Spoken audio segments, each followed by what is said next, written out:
All right, hello and good evening. I'd like to call to order this meeting of the City of Bloomington Plan Commission for Monday, August 10th. Let me start by giving an overview of our agenda this evening.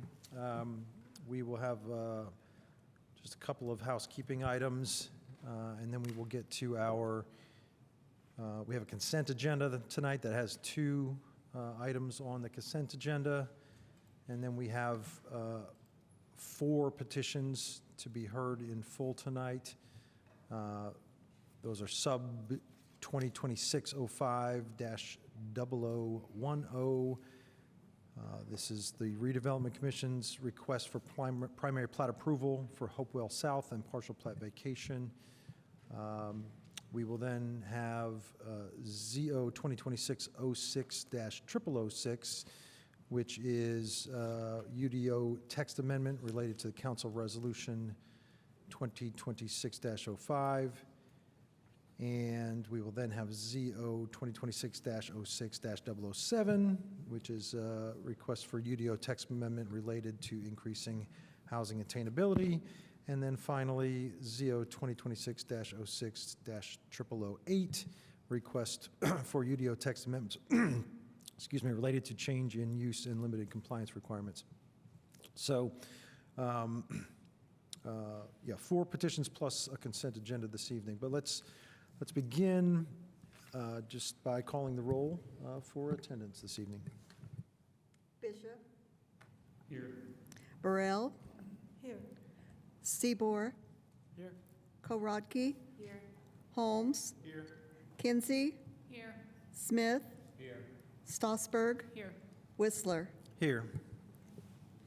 All right, so we do have a quorum. Let's move on to approval of minutes. We have the minutes from the July 13th meeting for approval this evening. Are there any questions, comments, or corrections to those minutes? Do we have a motion to approve? Motion to approve the July 13th Plan Commission minutes. Second. All right, all in favor, say aye. Aye. Any opposed? All right, the minutes are approved. We'll move on now to reports, resolutions, and communications. Are there any reports from commissioners tonight? All right, how about from staff? Yes, sir. Lynn Coyne, Interim Director, Planning and Transportation. I'd mentioned earlier that at some of these meetings I will have little brief updates on things that occurred, law, whatever. And there were some questions about the Federal Housing Act. So I asked Anna Killian-Hansen, Director of Housing and Neighborhood Development, to take 5 minutes and update you on what the Federal Housing Act provided for. So I will introduce Ms. Killian-Hansen for you, and she'll take it from there. Thank you. Welcome. Good evening. Thank you so much for having me. Anna Killian-Hansen, Housing and Neighborhood Director. There's a lot in this bill, so I'm going to go as fast as I can and try to summarize as much as possible, but please understand there's a lot here. So recently, the 21st Century Road to Housing Act was passed. It became law on July 11th, so pretty recently, considering the last time that you guys had met. Building on earlier House and Senate proposals, the final package included more than 50 provisions aimed at boosting housing supply, reducing regulatory barriers, modernizing existing federal housing programs, and strengthening coordination across the housing system. The 21st Century Road to Housing Act made significant changes to federal community development and affordable housing programs by expanding eligible uses of CDBG and home funds, which we receive, reducing administrative barriers, and creating new opportunities to support affordable housing supply. It also directed HUD to advance reforms related to zoning, land use, environmental review, housing construction, and housing finance, with the overall goal of helping communities increase the production and improve access to affordable housing. The Act includes provisions addressing housing construction methods and financing, including point access block buildings, which are multifamily buildings with 3 or more stories served by a single staircase, reforms intended to improve financing for modular and manufactured homes, and provisions addressing barriers to small dollar mortgages. It made several significant changes to the CDBG grant program, and one of those being that now we have to have transparency around publicly owned land. So beginning in funding year 30, which if you do not understand our funding years, we actually start them, like we're just starting our 26th year. So we're halfway through the year, so it gets a little squirrely. But starting with the funding year 30, the potential amount of funding a community receives will be related to how easy it is to build housing in your community. So beginning in funding year 27, we must establish a publicly available searchable database identifying undeveloped land owned by the jurisdiction. And then in 27, we are allowed to use up to 20% of our annual CDBG funding for new affordable housing construction. In 2030, the Build Now Act creates a mechanism for adjusting our allocations based on our improvement in our housing growth rate, which they are set to release in September. So they're going to actually do a study and tell us how good or bad we are at creating housing in the community. It's also going to reduce our regulatory burdens for environmental reviews, which if you've worked with our department, in order to use the federal funding, it takes forever. If we have to go through these environmental reviews, it can be years before we can complete one and obtain all of the necessary information. It also goes into, so the Build Housing Act portion of it, basically goes through the NEPA review process and tries to streamline that. It goes through the Revitalizing Empty Structures into Desirable Environments Act, which establishes a 5-year home pilot program to convert vacant and abandoned commercial and industrial buildings into attainable housing or low and moderate income households. Eligible activities can be acquisition, demolition, remediation, and redevelopment with priority for distressed areas and communities undertaking regulatory reforms. It revitalizes our home repair program and makes it easier to accomplish. It goes into quite a bit with the financing aspect. It actually expands opportunities with right of first refusals, actually, which is interesting. And it further addresses manufactured and modular homes, which the way that they're attached to buildings. So it talks about making it easier to make sure that we can get permanent financings, because if you haven't sold a modular home, you might not know that it has to be on a permanent foundation in order to qualify for financing. So that does help that. And then it also directs HUD to develop best practice frameworks for zoning and land use policies. And so that portion is interesting because it's basically telling us that the recommendations are centered around 3 different key areas: cost, land, and time.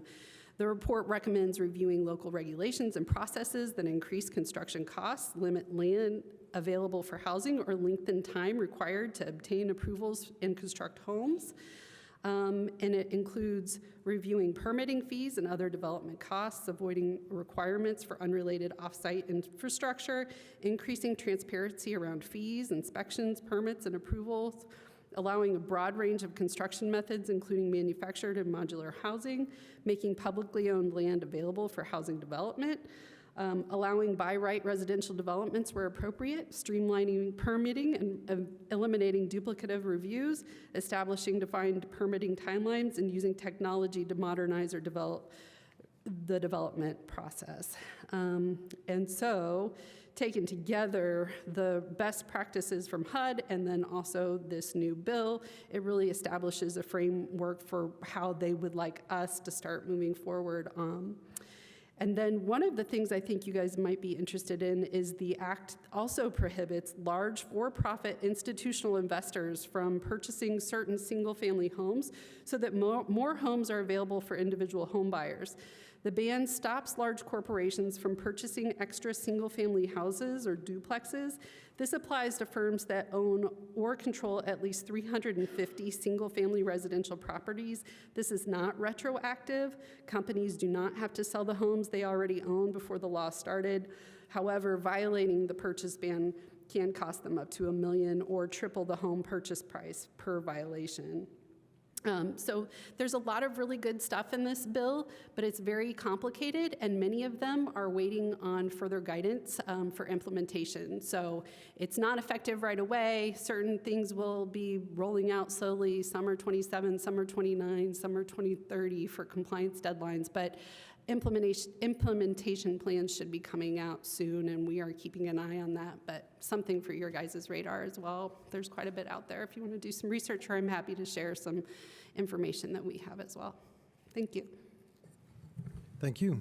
Do we have any other reports or communications from staff? Nothing else from staff, no. All right. We will move on then to our agenda, our consent agenda.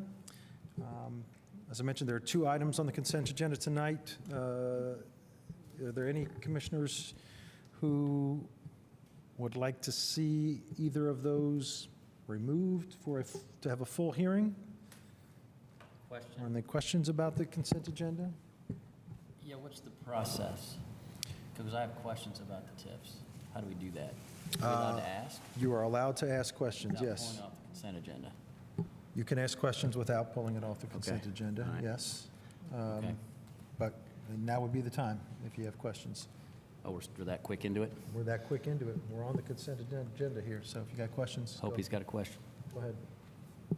But I think that we would have to pull it off the consent agenda to talk about it at all, or to get a presentation about it at all, isn't that right? I don't believe so. We can have conversation about anything we want to here. Can we get some guidance on that? What are we supposed to do? So, yeah, items on the consent agenda, usually there is no presentation by staff. In the past, there have been occasional 1 or 2 questions, but I think if there's the intent of having a full dialogue on it, it should probably be pulled off. I just obviously don't know the extent of your questions. If it's, like I said, 1 or 2, we try to answer that expeditiously. Otherwise, if it feels like it's going to be a more prolonged discussion, it should be pulled for a full discussion. How do you want to handle it? Agreed. Well, how detailed are your questions? Depends on the answers. Okay, why don't you start asking, let's ask some questions, and we'll see how this goes. If Okay, it gets so too far, You're asking to do a TIF overlay of the plan before us, the 6.5 acres roughly of Hopewell South. Is that what we're asking for? Yes, Dana Kerr, represent the RDC here. I'm the attorney from legal that deals with the RDC. And 6.5 acres is the Hopewell South, the entire Hopewell South area, and that would be included in the entire TIF area. And is this not already in the consolidated TIF? It's part of the Adams TIF that It got is in the consolidated? consolidated TIF, so it would be removed from the consolidated TIF, and now it would start its own Hopewell South TIF. Why are we removing it? What's wrong with the TIF as it sits? It will be a residential TIF because it'll be primarily residential properties. And so therefore, it's a different type of TIF than the consolidated TIF. And so it would be a new and different type of TIF. And it also would allow for a different time period than the existing consolidated TIF. Right. The clock could start again on the life of the TIF, and it would be based on when the first obligation on that TIF started. The RDC would be expending quite a bit of funds to put in the infrastructure, and at some point in time would possibly need to get reimbursed, or there are also other projects that inside that TIF, the funds that's generated from inside that TIF could pay for that are outside of the Hopewell TIF if it benefited the Hopewell TIF. So there's a couple mechanisms that could be used to help the RDC funds with the other projects in the area, or in reimbursing them for the amount of funds that is going to be used already in design, but also in putting in infrastructure. So will we bond against the revenue to pay for the infrastructure in the TIF area? Is that what the plan is? Right now, there's not a plan to bond for, well, we are discussing bonding for that infrastructure, but the TIF, the Hopewell South TIF, will not have the funds to pay for it right away. So in the future, we're looking at, in not too distant future, bonding with consolidated TIF, which would be allowed to use in the Hopewell South TIF because it supports what's going on in the consolidated TIF. There's Indiana Code 36725 allows you to use funds from a TIF area in other areas that support what's going on in that TIF, the economic development. Right. So the housing development in Hopewell South, it helps what's going on in the consolidated TIF. So therefore, if I can get a little dry, therefore, if there was bonding to put in the infrastructure in Hopewell South, that would be okay to do with the consolidated TIF. If that was to happen, of course, that would take council approval before that would ever be done.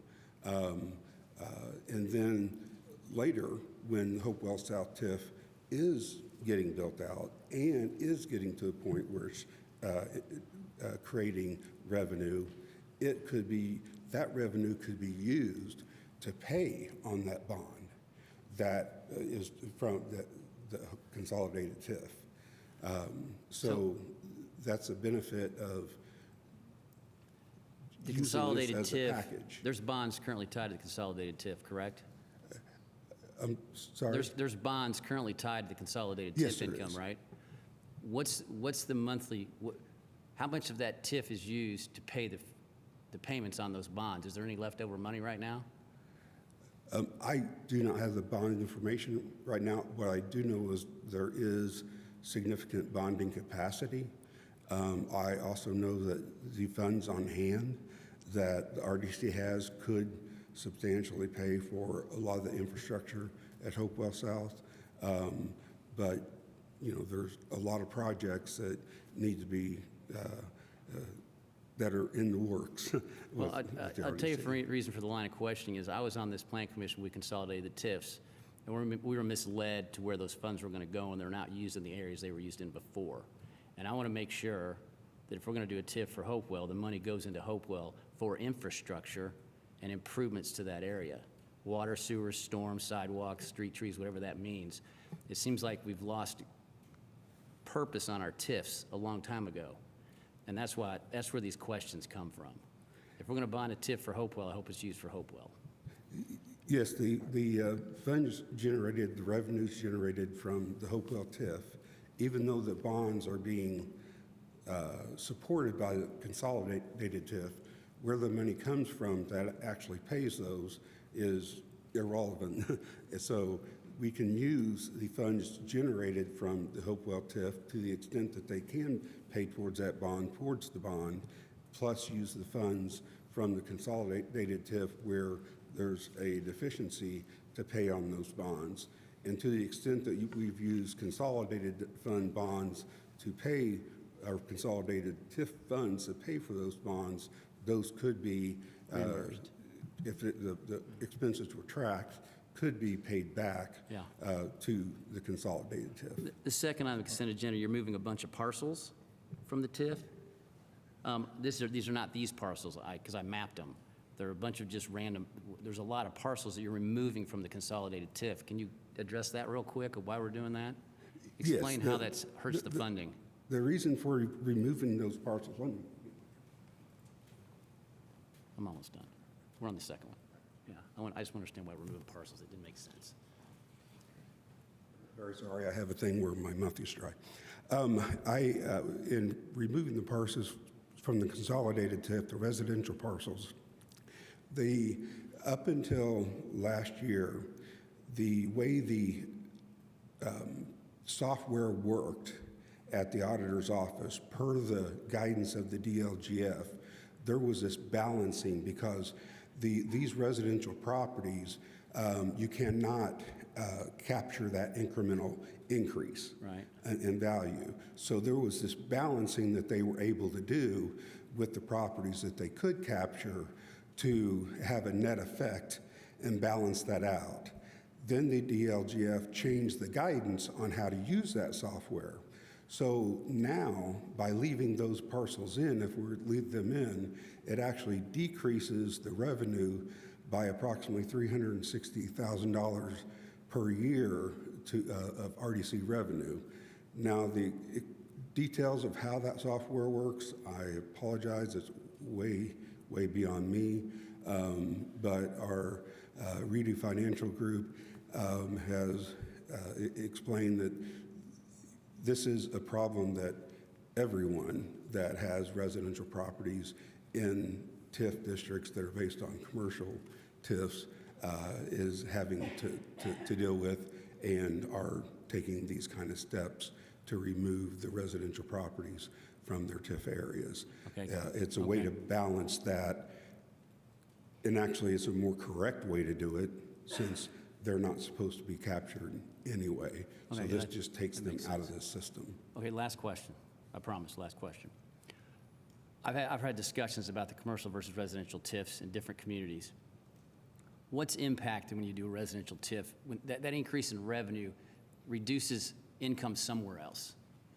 What gets impacted by us capturing the residential revenue? Because I assume as Hopewell builds out, we're going to add to this. So if we're going to do a residential TIF over Hopewell, what's the negative impact on other things? What gets hit by that?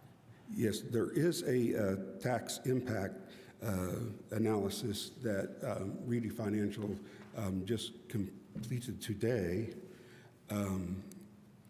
that will be going out. Let me see if I can find that for you.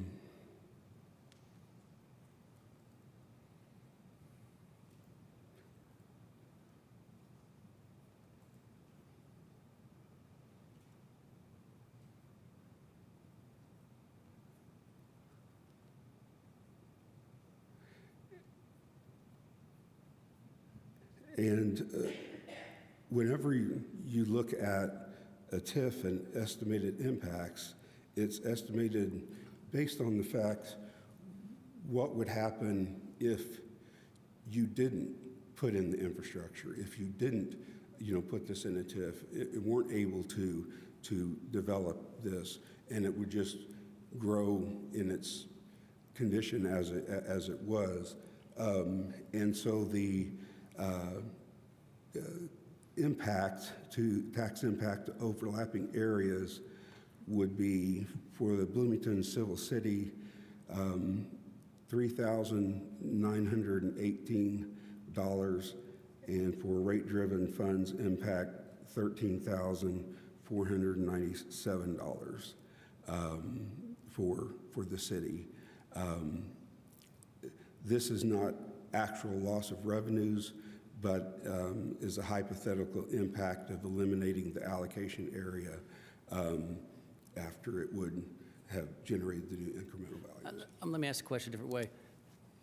I was in a discussion where a school system fought back against a residential TIF because it said it affected their revenue. I don't know if that's true or not. So my question really is if you do a residential TIF overlay in this whole Hopewell area, that revenue is captured by the city and used for whatever we want to use it for, whatever the TIF says. But that revenue would have gone somewhere else. If this gets developed and there's no TIF, it would have gone somewhere else. What's the impact? What is losing funds? Yes, at the end of the TIF period, then all of the funds, the incremental funds, would then go to the underlying area, taxing authorities. So at that point in time, the increase that wouldn't have been there had it not been for the TIF being created in the first place will now have been created and will now go to the schools, will now go to the city, will now go to the county. But the increase is happening anyway. I'm sorry? The increase is happening anyway. I'm just asking, what's the impact? Can I? Yeah. I'm sorry. Anna Killian Hansen, Director also from RDC. Last year, we do an annual evaluation of this, like what is the impact to the school systems? And last year, the consolidated TIF the entire consolidated TIF impacted MCCSD by $40,000 total, compared to what it generated. And it's the circuit breakers as well, right? Is there a difference between residential and commercial? Yes. And we've met with the school system. They're supportive of Hopewell South. They really need students to live they in do. Bloomington. Yeah. So bringing in housing is a positive thing from their perspective. Yeah. So, Okay. Yes, we Well, have- the staff but- report was just limited, and I was just curious about those questions, so I'm good. I'm good. I just wanted to be clear. Thank you. Yeah. All right, any other questions about the consent agenda? Is there any public comment on the consent agenda?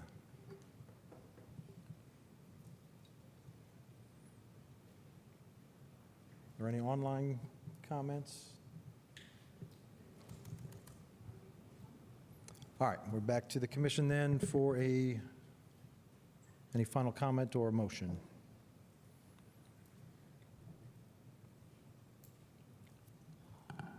I'll motion to move both items on the consent agenda forward with a positive recommendation. Second. Yeah, we just need a motion to approve the consent agenda. Okay. Motion to approve the consent agenda, both items. All right. Let's call the roll on the motion to approve the consent agenda. Burrell, Yes. Seaboard, Yes. Korodke, Yes. Holmes, Yes. Kinsey, Yes. Smith, Yes. Stossberg, Yes. Whistler, Yes. Bishop. Yes. All right, consent agenda is approved. We are now on to our petitions for the evening. First petition is related from the Redevelopment Commission. This is request for primary plat approval and some partial plat vacation. And Eric Grulich is the case manager. Take it away, Eric. Thank you. This is a request from the Redevelopment Commission for a property at 617 East First Street. This is in the same area that we were just discussing with the TIF discussion. This is for the Hopewell PUD. This is a continuation of the development plan that was approved by the Planning Commission and City Council earlier this year. The petitioners are here tonight to request a primary plat approval for 65 lots within the 6.3 acres. Also requested is a partial plat vacation for 3 lots from the Dixie Highway subdivision, and then also a request for a waiver from the required tree plot width along First Street. So as I mentioned, this is a request to subdivide the property in accordance with the PUD. The PUD, just for everybody's kind of refreshment, is shown on the screen here. It was predominantly a residential PUD with the east half of the site being used for possible reuse for possibly the police department. That use has still not been solidified, but that particular aspect is not before us tonight. We are simply looking at a subdivision plat to come forward and create the lots that were envisioned with this PUD. So with the primary plat approval, we look at right-of-way to be dedicated, lots that are shown on here to ensure that they are consistent with the preliminary plan, as well as all the infrastructure that was shown and approved with that development as well. There were several reasonable conditions that were associated with the PUD that the petitioner has addressed in their construction plans and reflected on the primary plat. So this PUD had several unique cross-sections that were shown within it for all of the internal streets, as well as for the new street typologies shown within this PUD for the lanes. The lanes are the east-west streets that move through here that function very similar to alleys. However, they were shown to be platted within 20 feet of right-of-way, and so those are shown moving through the development. This site has frontage on several adjacent public streets, First Street to the north, Rogers Street to the east, Wiley Street to the south, and also featured the construction and reconstruction of 2 internal roads, Jackson and Fairview. So both Jackson and Fairview will have additional right-of-way platted. Again, as I mentioned, the petitioner has made the changes to the plan in accordance with the reasonable conditions, which listed 6-foot sidewalks and 5-foot tree plots within the interior Jackson and Fairview streets. There is an internal corridor that moves through here for common space and green space, as well as an 8-foot sidewalk that moves through the site. So the petitioner has come forward, as I mentioned, with this plat, showing all of the lots and right-of-way that are required to be dedicated. The PUD was very unique in terms of no minimum lot size or lot area requirement. The side yard setbacks were also shown at 0, except along the edges of the PUD. One of the other unique aspects to this petition also featured somewhat of a shared parking situation where parking spaces straddle a property line, so there are parking easements that are shown on the plat as well, just to show those being legitimized. A detention area, the majority of the detention will be handled in an underground detention in the northeast portion of the site, so that is shown on a drainage easement as well to accomplish that. The petitioner is still working through all of their stormwater calculations and approvals from City of Bloomington Utilities. However, CBU has indicated that there should not be any problems meeting all of their stormwater detention and water quality requirements, but that will be verified with the secondary plat approval. So you can see here on this exhibit the detention that's shown in the northeast corner of the overall site. This would be under an underground or under a parking area. So this would be shown in a drainage easement. As I mentioned, there are several adjacent public roads. First Street to the north. First Street was recently constructed by the city with a tree plot and sidewalk. After the PUD was approved, there were a lot of concerns from within the community as well as the department and city as a whole about being able to provide parking for some of the uses on here. So the city is exploring or has shown the creation of a limited amount of on-street parking along the south side of First Street. So one of the aspects to this request is a waiver from the required 5-foot tree plot adjacent to some of those on-street spaces. When the First Street project was installed, there was a sidewalk that was installed, as well as a new water line that was laid along First Street. So the sidewalk was placed over that water line. There was a compliant tree plot installed with street trees. However, with the addition of the on-street spaces, the city was certainly very concerned about moving a brand new water line further to the south, which would then require the sidewalk to go even further south into these lots in order to get a tree plot with street trees in there. So the petitioner is requesting a waiver from that required tree plot width for the areas where those on-street spaces will be created. The on-street spaces are very limited along the west side of the site. You can see those new spaces that will be created. And then along the east. Sorry, I'm not sure why I'm getting feedback.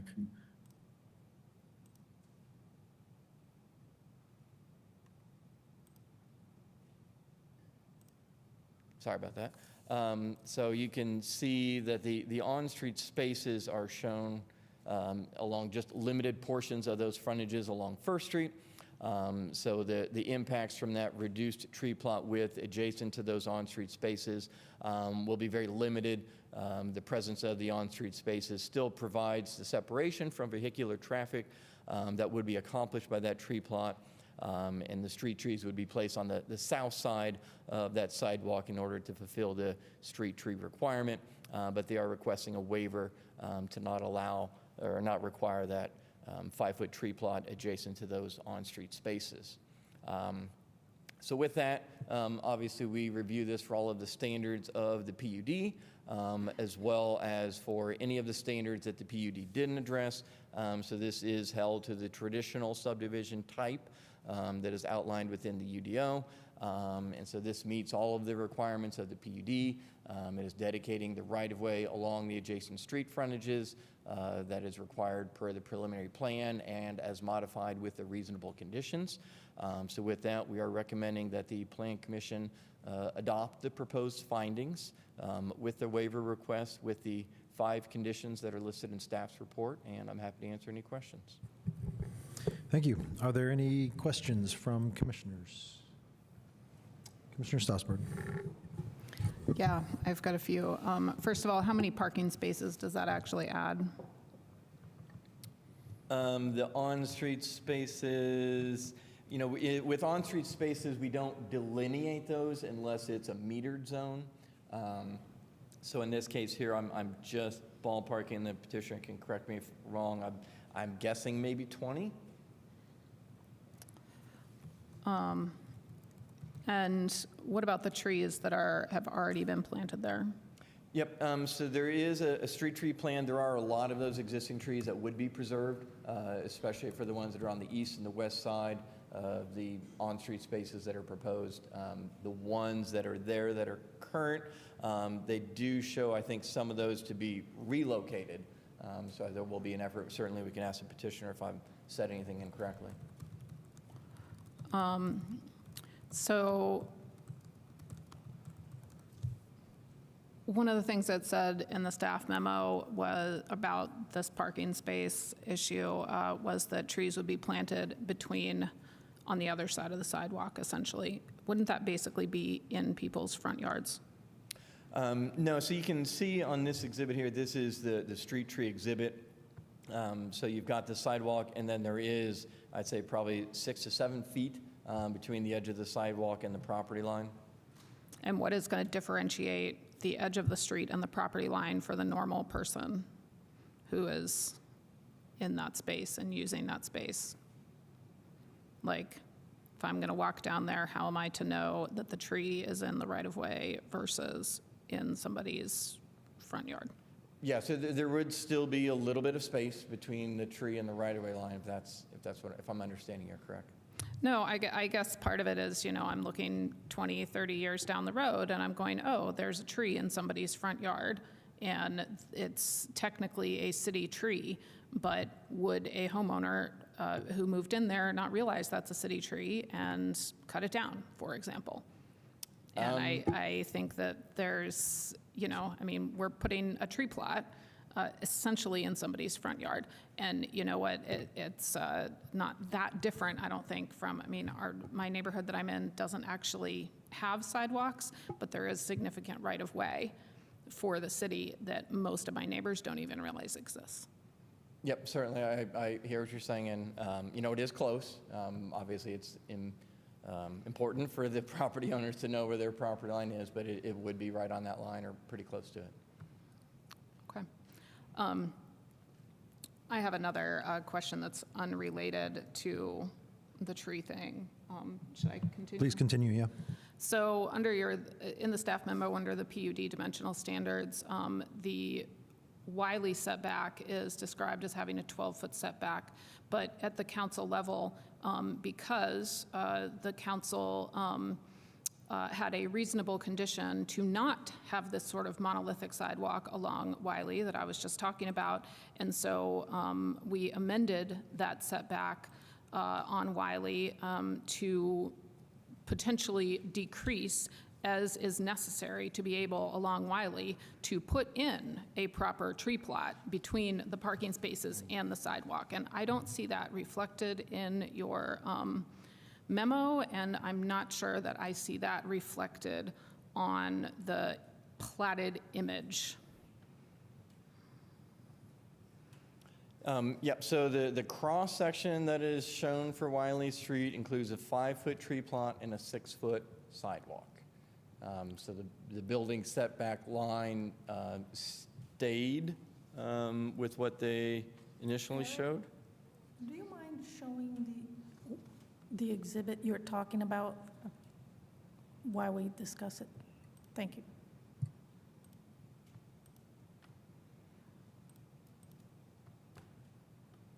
So here is the Wiley Street cross-section. So the left side of the screen here would be the north side of the street.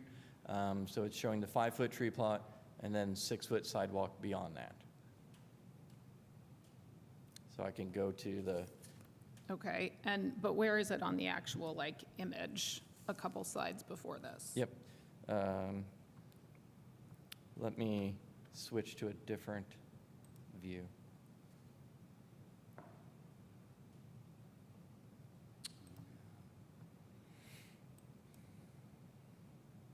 And I guess I'm kind of confused about how that 12-foot setback on Wiley was managed to be maintained, given that we had to insert the tree plot, because in the original petition, there was no tree plot at all. Like, all of those trees were going to be, like, that are currently there existing, were going to be in somebody's property. And so that was why there was the additional 12-foot setback along Wiley, so that then we would make sure that those dwelling units were not flush right up against the sidewalk. Yep, so this is kind of a zoomed-in exhibit of the Wiley Street frontage. So the property line, as you can see here, runs along this north side of the sidewalk. So you've got a 6-foot sidewalk, 5-foot tree plot, and then the 12-foot setback is here.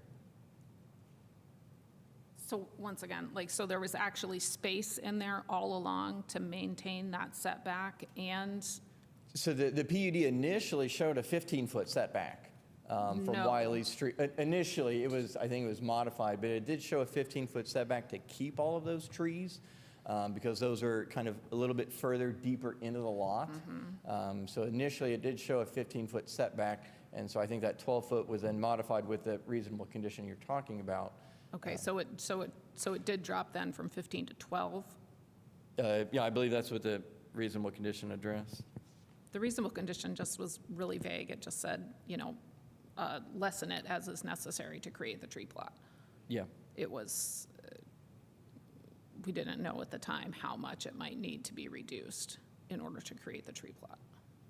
Yep, so, the reasonable condition, and this was reasonable condition number 10B, had 4 aspects to it. Number 1, the PUD street standards and street sections, including Wiley Street and Jackson Street cross-sections, will be updated as necessary to reflect a tree plot, minimum width of 5 feet located between the sidewalk and drive lane. And then the last one is front setbacks along Wiley and Block 9 may be decreased as necessary to accommodate the additional right-of-way dedication. So as I mentioned, they're dedicating approximately 4 feet of additional right-of-way on Wiley in order to place the tree plot and the sidewalk in the right-of-way. Okay.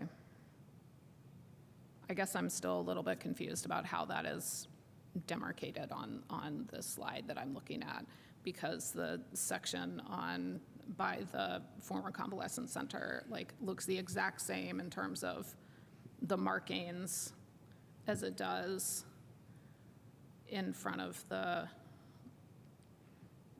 homes over there, in terms of where the roadway is versus the parking versus the tree plot versus the sidewalk. And my understanding was that that there are space issues down there, because there's currently a monolithic sidewalk over there. Yeah, and so- certainly the petitioner's representative might be able to specifically address some of those more detailed questions once they've had a chance to speak, if you've got additional questions. Okay. I'd be happy to jump in there. I think you're correct. I think that this was a miss on the latest submission from the civil.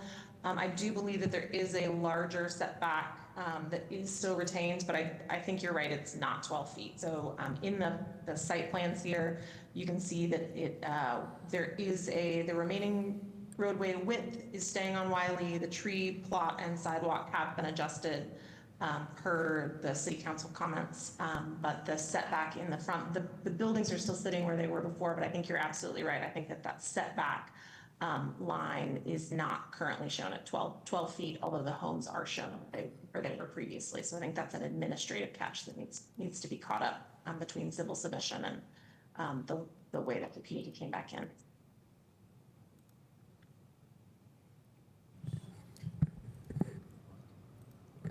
Does that answer your questions?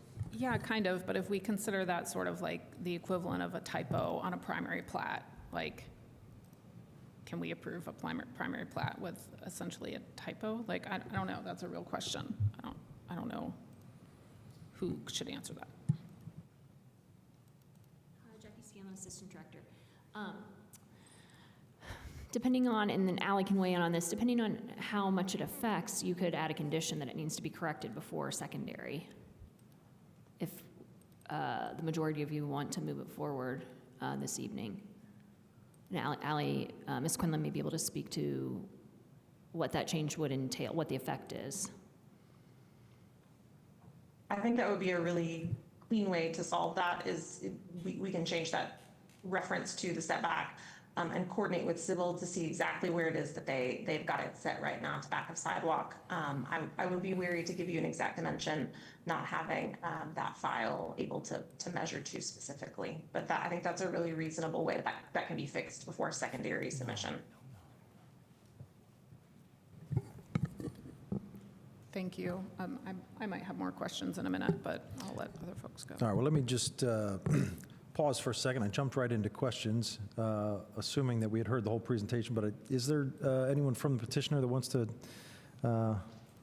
have some additional presentation materials tonight?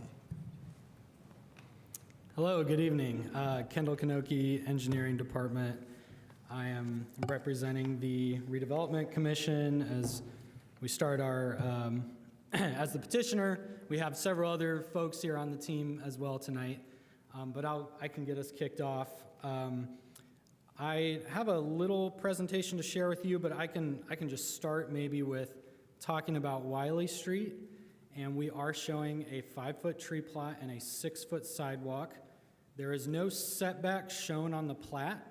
The line that everyone's kind of looking at is an existing feature on the site, edge of pavement, something like that. It's not a setback line. If you look at the plat, there's no setback lines shown on Wiley. So there's nothing there to be changed or updated. We're just simply not showing the setback along Wiley Street. But anyway, I can get into my presentation, then I'm happy to answer more questions on this. Let me go ahead and share my screen.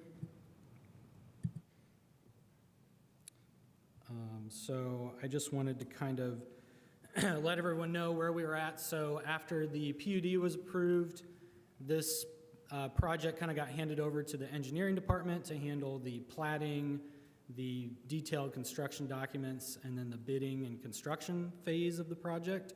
So I kind of, right here, just wanted to show you where we're at. So we're currently at primary plat. Still to upcoming is the PUD final plan approval, the secondary plat approval, and then all of our permitting. So there's a lot of conditions of approval that were a part of the original Plan Commission approval for the PUD, as well as the City Council approval that, talk about at the PUD final plan stage, this will be done. At the primary plat stage, this will be done. So I just kind of wanted to confirm that we're here at primary plat, and we still have, more steps upcoming after this. So I'm kind of giving some approximate dates here, but I anticipate, August through October, we'll go through permitting, and then bidding and construction will happen in November, so construction happening after that. So just to give everyone kind of an idea of where we're at. And then I just briefly wanted to touch on maybe what's changed since the PUD came to you before. At that point, it was more of a zoning request, and now we're here at the primary plat phase. So I just wanted to go through the Plan Commission conditions of approval that were a part of the PUD. There's really only two that apply to the primary plat, the drainage plan, and then the phasing plan. So I just wanted to kind of very briefly give a high-level drain. Eric kind of touched on this as well, but stormwater detention is handled on the 714 South Rogers property through a underground detention basin that's going to be installed as part of the infrastructure installation for this project. This is going to be sized to accommodate both watersheds from the property, so there's kind of an east and a west drainage basin. Fairview's kind of the ridge line. CBU has approved and actually suggested a setup where we are going to pump the west drainage basin over to the stormwater detention area. So that's kind of a cool feature of this project. There's going to be stormwater quality units for both the east and the west basins that I've kind of shown there. So those will be sized to treat all of the required stormwater quality runoff volumes for the project. And typically when you do that, you have to pay a payment in lieu. The goal is in these two areas that I have indicated as green infrastructure to install as much green infrastructure as we can fit to kind of reduce that payment in lieu amount. We don't think that we can provide all of what's typically required, but we're going to try to fit as much in as we can. So those are the two areas that have kind of been identified after extensive coordination with CBU as good locations where they will take over the maintenance of that. So just kind of wanted to go over the drainage plan and then phasing plan. You know, we looked at breaking this into different phases, but it's such a urban, tight site. Everything kind of depends on everything else. Just wasn't really prudent to break it up into different phases. So the phasing plan is that it's all going to be constructed in one phase, all of the infrastructure. So that includes all the modifications to existing roadways, all of the new roadways, all of the sidewalks, everything along the existing roadways, including around the 714 building project site. So everything you see here is going to get built at one time as part of one phase. And then just briefly, the City Council conditions of approval that apply, again, a phasing plan, which I just described. Eric kind of touched on this, but the sidewalks, 6-foot sidewalks, 5-foot tree plot, we've done that everywhere. Internal sidewalks have been upsized to 8 feet wide. We've done that everywhere, as you can see here on the plan. Let's see what else changed here. Yeah, 5-foot tree plot was another one.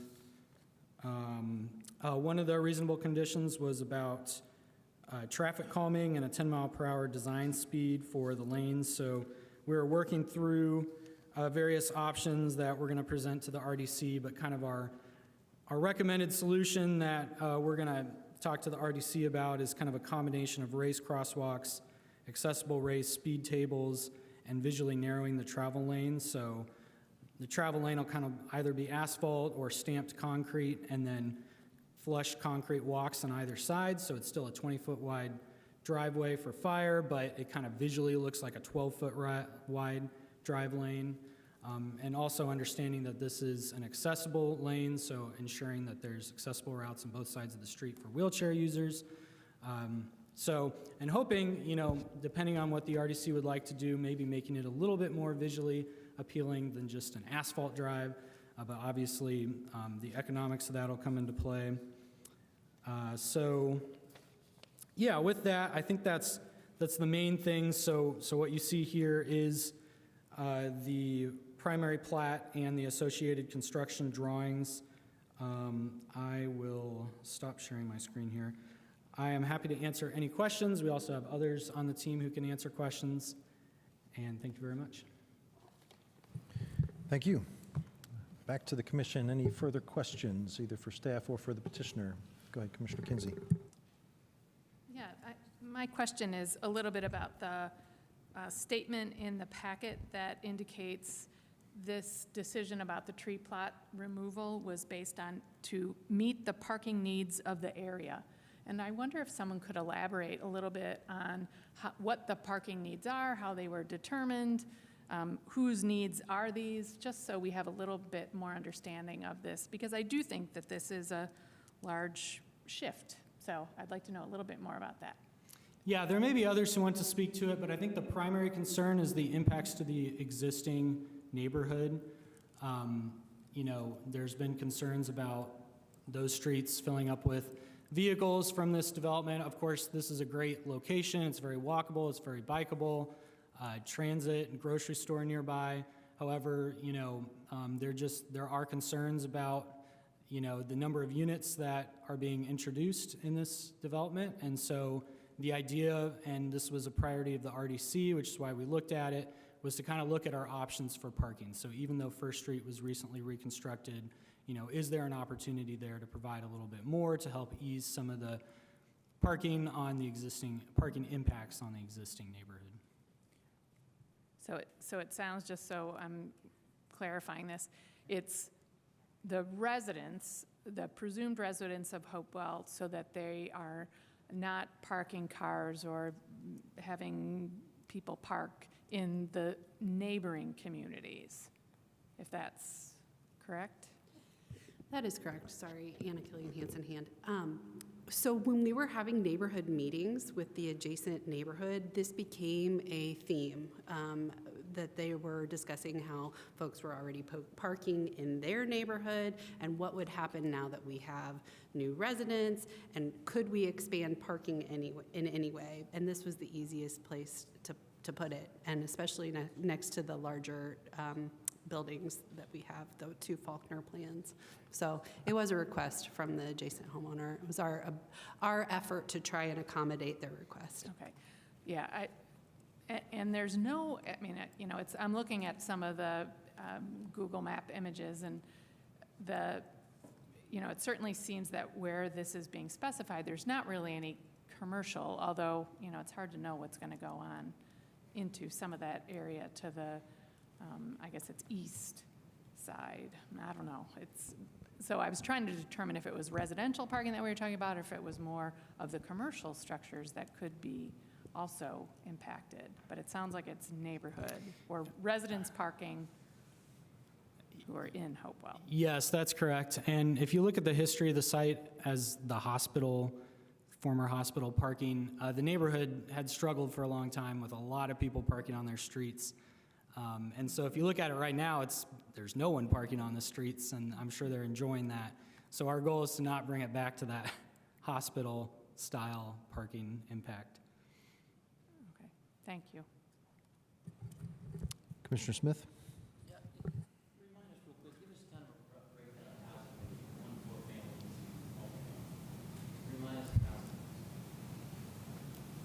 Is there someone that can answer that better? I don't have those numbers off the top of my head. Allie, if you're online, maybe that's good for you. In terms of parking count per unit? No, I think you just want a breakdown of, yeah, like number of units and how many of each style of unit. Yes, I can pull that. I can pull that spreadsheet up.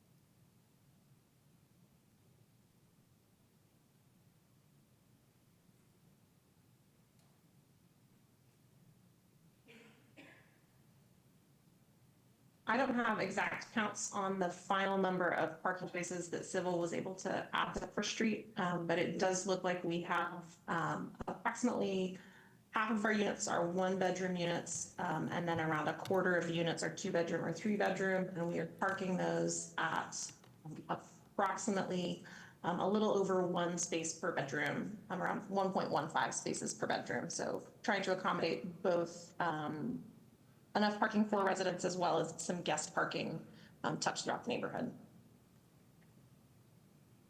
Yeah, I was just trying to remind myself of housing mix. Okay, one other question. You mentioned a pump to pump stormwater over, and you mentioned green infrastructure.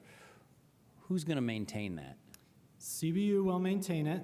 This was a surprise to me that they wanted to do this, but when we looked at some of the other options for detention for the West Basin, they were all very expensive, very deep, getting into bedrock, and this kind of emerged as a really actually attractive option to pump stormwater over to the basin. And if the pump was not working for some reason, the stormwater would just continue down First Street and flood route down First Street as it does now. This is actually what CBU suggested that we do. So CBU is going to take over the stormwater maintenance in this CBU neighborhood. is going to take over the detention for the entire subdivision, all the green infrastructure, and the pump, and all of the piping for Hopewell. But nowhere else. Like throughout the city, is that what you're asking? well, yeah, there seems to be this whole movement where we pay a stormwater fee, but they're going after neighborhoods to fix their stormwater and forcing it on the HOAs. That's what my question was. I was concerned that the HOA for Hopewell would have to maintain this green infrastructure and this pump. And you're saying, no, we're making an exception for the city project. I can't speak to that, but yes, CBU is going to maintain all of the infrastructure. Well, that is intriguing. It's good for this, but that's going to raise questions about the rest of it. Okay. Any other questions from commissioners? Commissioner Stossberg. Thank you. This goes back to the waiver that y'all are requesting. One of the, so for Plan Commission's knowledge, in case you didn't watch all of those council hearings, there was extensive conversation around tree plots and sidewalks at those council hearings. And one of Councilmember Flaherty's reasonable conditions was that the PUD street standards and street sections will be updated to reflect a 6-foot minimum sidewalk width for all streets except Rogers Street and lanes. And I think, and then the other reasonable condition that's related to this is what Eric said about the Wiley Street to update tree plots, minimum width of 5 feet, located between the sidewalk and drive lane for all portions of the right-of-way located within the PUD. And I think that this waiver seems like a major deviation from what council approved based on that. What is the legal basis that Plan Commission has for, say, a major deviation in this way? Can anybody from legal answer that? And I see our council attorney over there right now, and I would also welcome my council attorney's legal position on this. Thank you.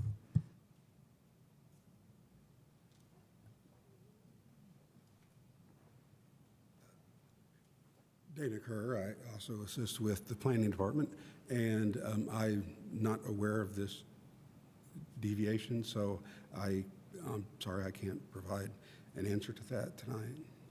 I will have to look at what the deviation is and what the reasonable condition was that was placed on there and see what the variation is. Our council attorney is making his way over for those online.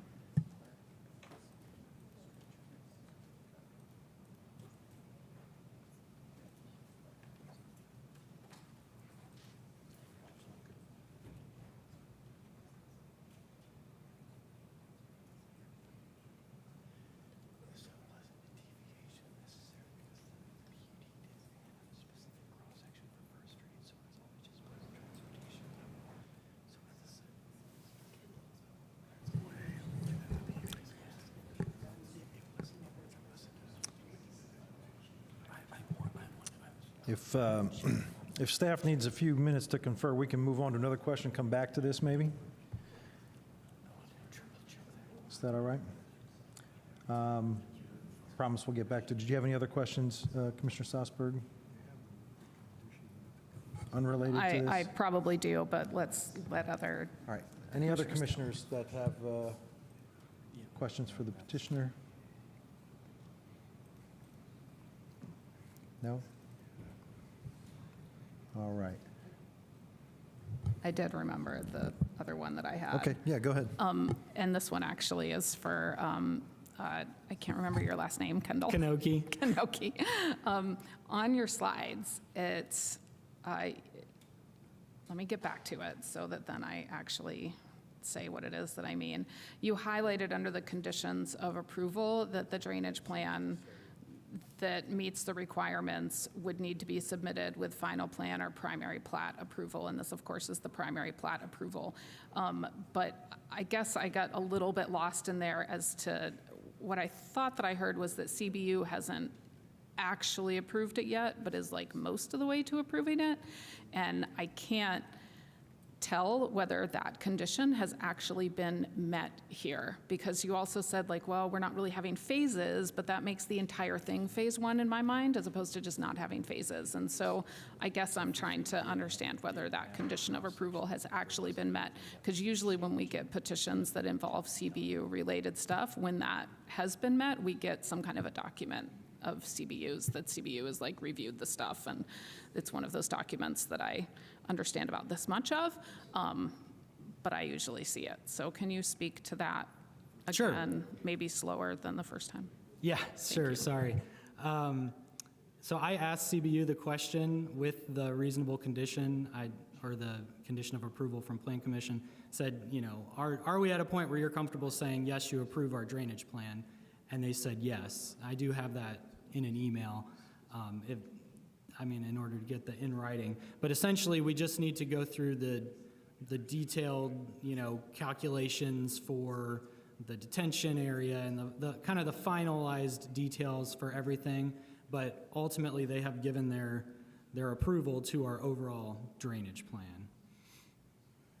Okay, I guess the question that I have, and maybe not for you, so I don't know if this is a time for it, but maybe it's to the rest of my commissioners. If this petition was a private developer, would we be assuming that this was all kosher if we didn't have something in writing from CBU within our packet? I don't know what the answer to that is necessarily, but it feels like we put that condition on, and it's not that I don't believe you, but it's that I'm trying to treat this petition like every other petition that we would get from a private developer, and I'm not sure that we would accept that. Thanks. All right. Any other questions?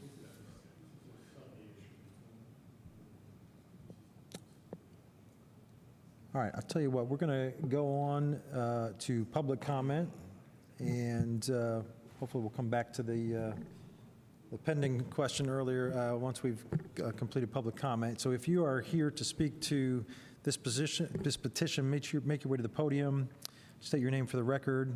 You'll have 3 minutes to speak. If you're joining us online, just click on the reactions button, click raise hand, and we'll recognize you when it is your turn to speak. Is there any public comment?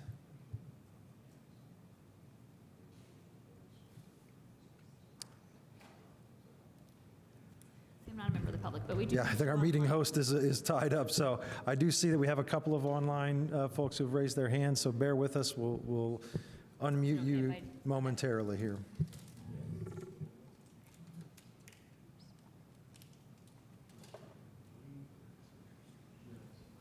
Ms. Rosenberger, you should be able to unmute. Hi, can you hear me? Yep, thank you. Hi, thank you. Kate Rosenberger here, City Council District 2. This is my district. Thanks for having me. Hey, I just wanted to try to make a lot of points in my 3 minutes. I don't see a timer. Do you guys not have a timer? We're putting it up right now. Okay. First, I want to say council has had extensive public comment and debate on this, and where we landed was this existing tree plot and this existing sidewalk, and no parking on the street. The MPO recently redesigned these blocks of First Street. It was a multi-million-dollar project that got done, and the petitioner is asking to tear that up to add parking places. These parking places will also come at about $18,000 per space, and this is a project where the administration or the petitioner has asked repeatedly to keep costs down for the project. A tree plot on the other side of the sidewalk is not a tree plot. That is not a thing. It is just someone's front yard. There are multiple reasons that we have tree plots in our comprehensive plan and in our transportation plan and in our climate action plan. And those include keeping things cool for residents. And they also include another layer of safety between cars and people on the sidewalk. This PUD, I think you all know, was very contentious, and there were multiple reasonable conditions that were negotiated with the petitioner, the mayor, and the RDC and city legal to get this approved. It would not have been approved without those reasonable conditions. And the petitioner is asking you to violate a reasonable condition of this PUD. I do not think that's okay. I would also argue that this is not a minor change to the PUD, in which case you don't get to vote on it. So different, city legal is going to say this is minor. Our legal will say this is major potentially. I mean, nobody knows. So I don't think that's okay. What we do in neighborhoods where we have any kind of parking problems are zone permits. I actually just got an email from a constituent today in the Elm Heights parking zone. We offer zone permits to people to park near their house, right? And that is a possibility, but right now, we have at least potentially one person who lives nearby who is afraid of potential parking problems on a street that currently does not allow parking on this side. And I don't think that's a reason to tear up a multi-million-dollar project that is less than a year old. I would also say I live in Prospect Hill along Rogers Street. We have had parking there for decades. Between 2nd and 3rd, no one parks there. So I do want to say this was debated, hotly debated in our council meetings. It was approved with this reasonable condition. 10 seconds. And other bodies, the Commission on Sustainability approved it as is. Thank you. Thank you. Do we have any other online requests for comment?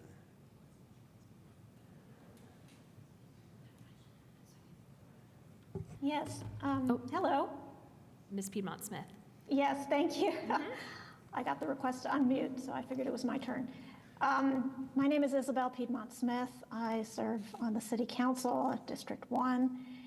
And I agree with my colleague, Councilmember Rosenbarger, that the request to waive installation of a tree plot along First Street, or part of the First Street frontage, directly contradicts reasonable condition number 10B that was adopted by the Common Council to approve this PUD. Item 1 in that reasonable condition says the PUD street standards and street sections will be updated as necessary to reflect a tree plot minimum width of 5 feet located between the sidewalk and drive lane for all portions of right-of-way located within the PUD. So I'm just baffled that the petitioner would ask for this waiver when specifically it was a condition of our approval that we have the tree plot along First Street and the other streets in the development. The parking concerns that were mentioned as the reason for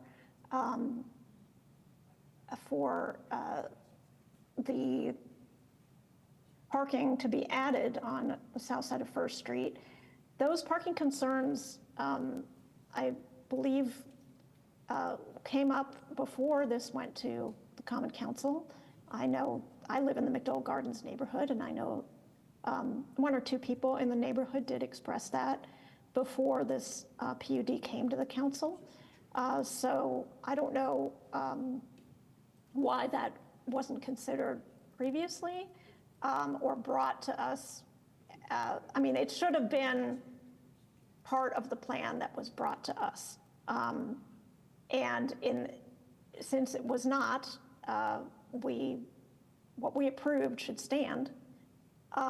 Furthermore, having lived in the neighborhood for quite some time, I don't really understand the concern that some neighbors may have expressed.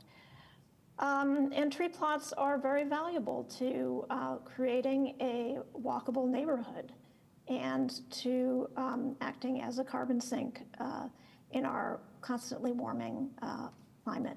So I encourage you to vote against this petition and make sure that they remove the waiver of the tree plot before bringing it back before this body. Thank you.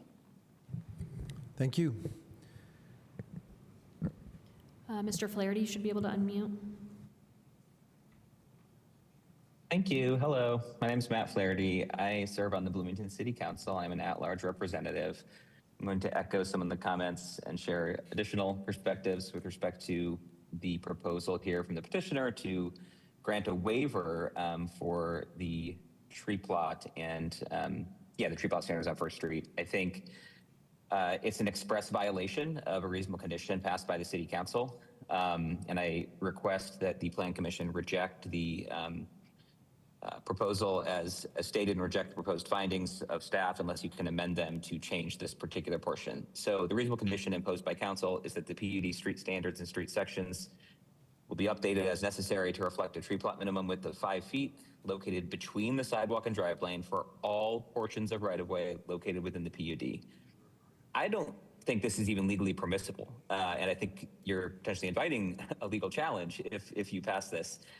There is a process for Plan Commission to grant subdivision waivers, and there's criteria for that, including request is based on unique criteria that are unique to the property. I don't think that's true here. We heard the rationale is that some surrounding nearby neighbors are concerned about parking ostensibly.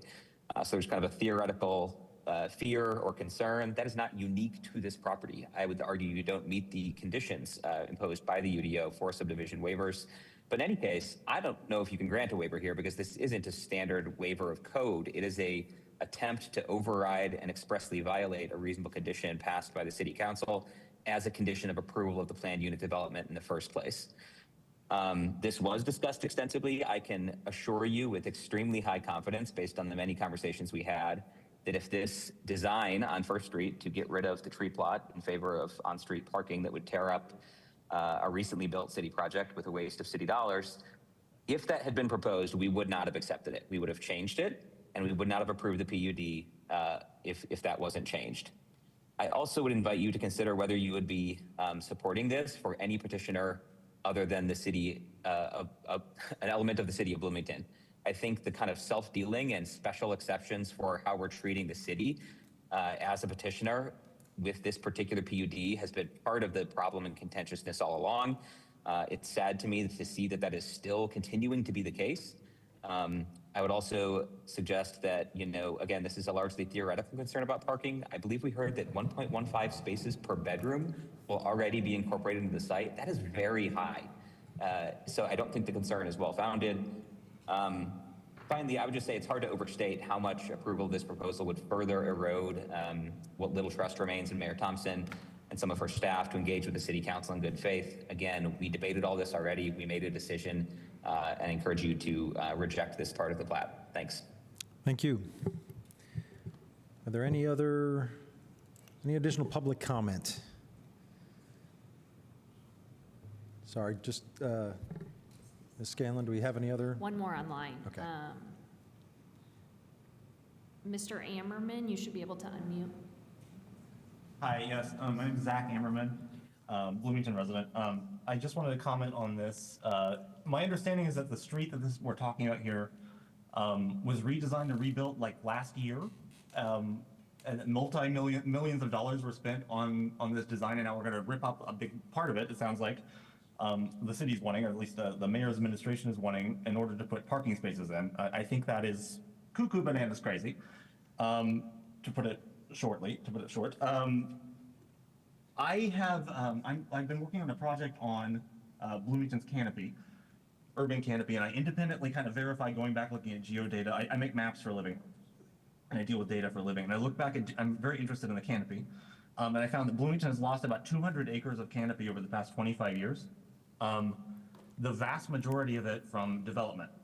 Now, I'm not opposed to all development, but this is exactly the sort of decision right here that is crazy and is why we're losing acres of trees of urban canopy every year in a context of climate change that is crazy, especially if you're doing it to build parking spaces so that people can store their private property and public space.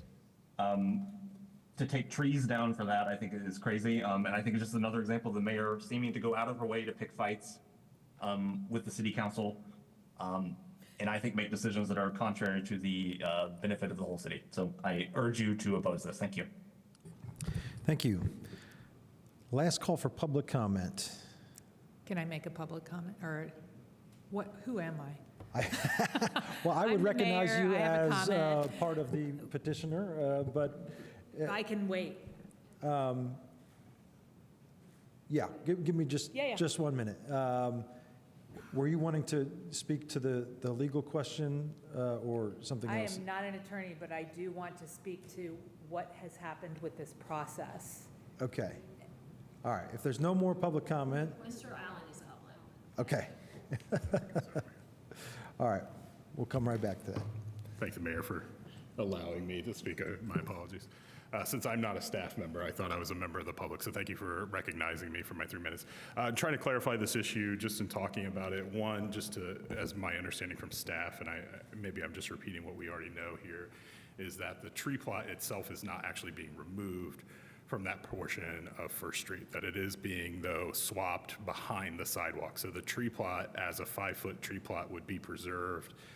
However, it would just be, instead of being between the sidewalk and the street, it would go behind the sidewalk. So it'd still be along First Street.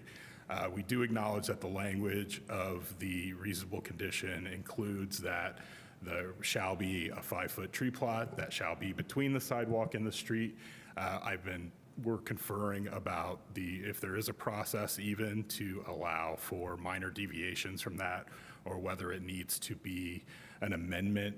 I think everyone agrees that what is wanted is the trees to be preserved to the maximum extent possible, for there to be a 5-foot tree plot all along this street. So I think that, and staff, I would like to clarify this to make sure I'm being accurate in what I've heard here.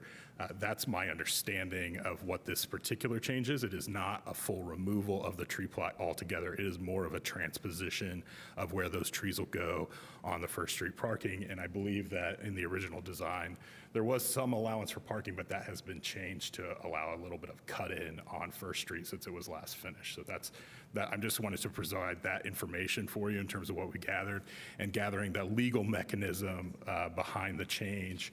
You know, if it is a substantive change to a reasonable condition, then that technically needs to go as an amendment. However, there are provisions in the UDO for minor deviations, but whether this qualifies or not is still an open question that I'm sure my colleagues in legal could happily guide you. Thank you. Thank you. All right, if there's no more public comment, are we all done online? Jackie, thank you for pinch hitting there. Any more online commenters? All right, we're back to the commission then. For any additional questions or comments, I would like to ask a question of legal, if we have city legal staff. And I don't know, maybe we won't settle this tonight, but I guess the question is whether or not we have the right to, we have the authority as Plan Commission to grant a waiver of something, of this reasonable condition, right? We can grant a waiver of something that is codified in the UDO, right? Or we could grant a waiver of something that's codified in the district ordinance, right? And so I guess my question would be, what about a reasonable condition rises to a higher standard than something that's codified in the UDO?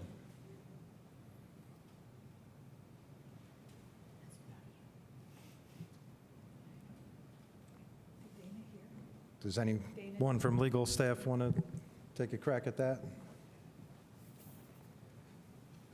Dana Kerr, legal. I was able during the discussion to look at the reasonable condition and to look at the request of the waiver. And I believe that the waiver does specifically contradict the reasonable condition. And I think it would be unadvisable for the Plan Commission to grant the waiver. I think that you could, proceed with passing this forward, but I believe that it would be inadvisable for the Plan Commission to grant the waiver.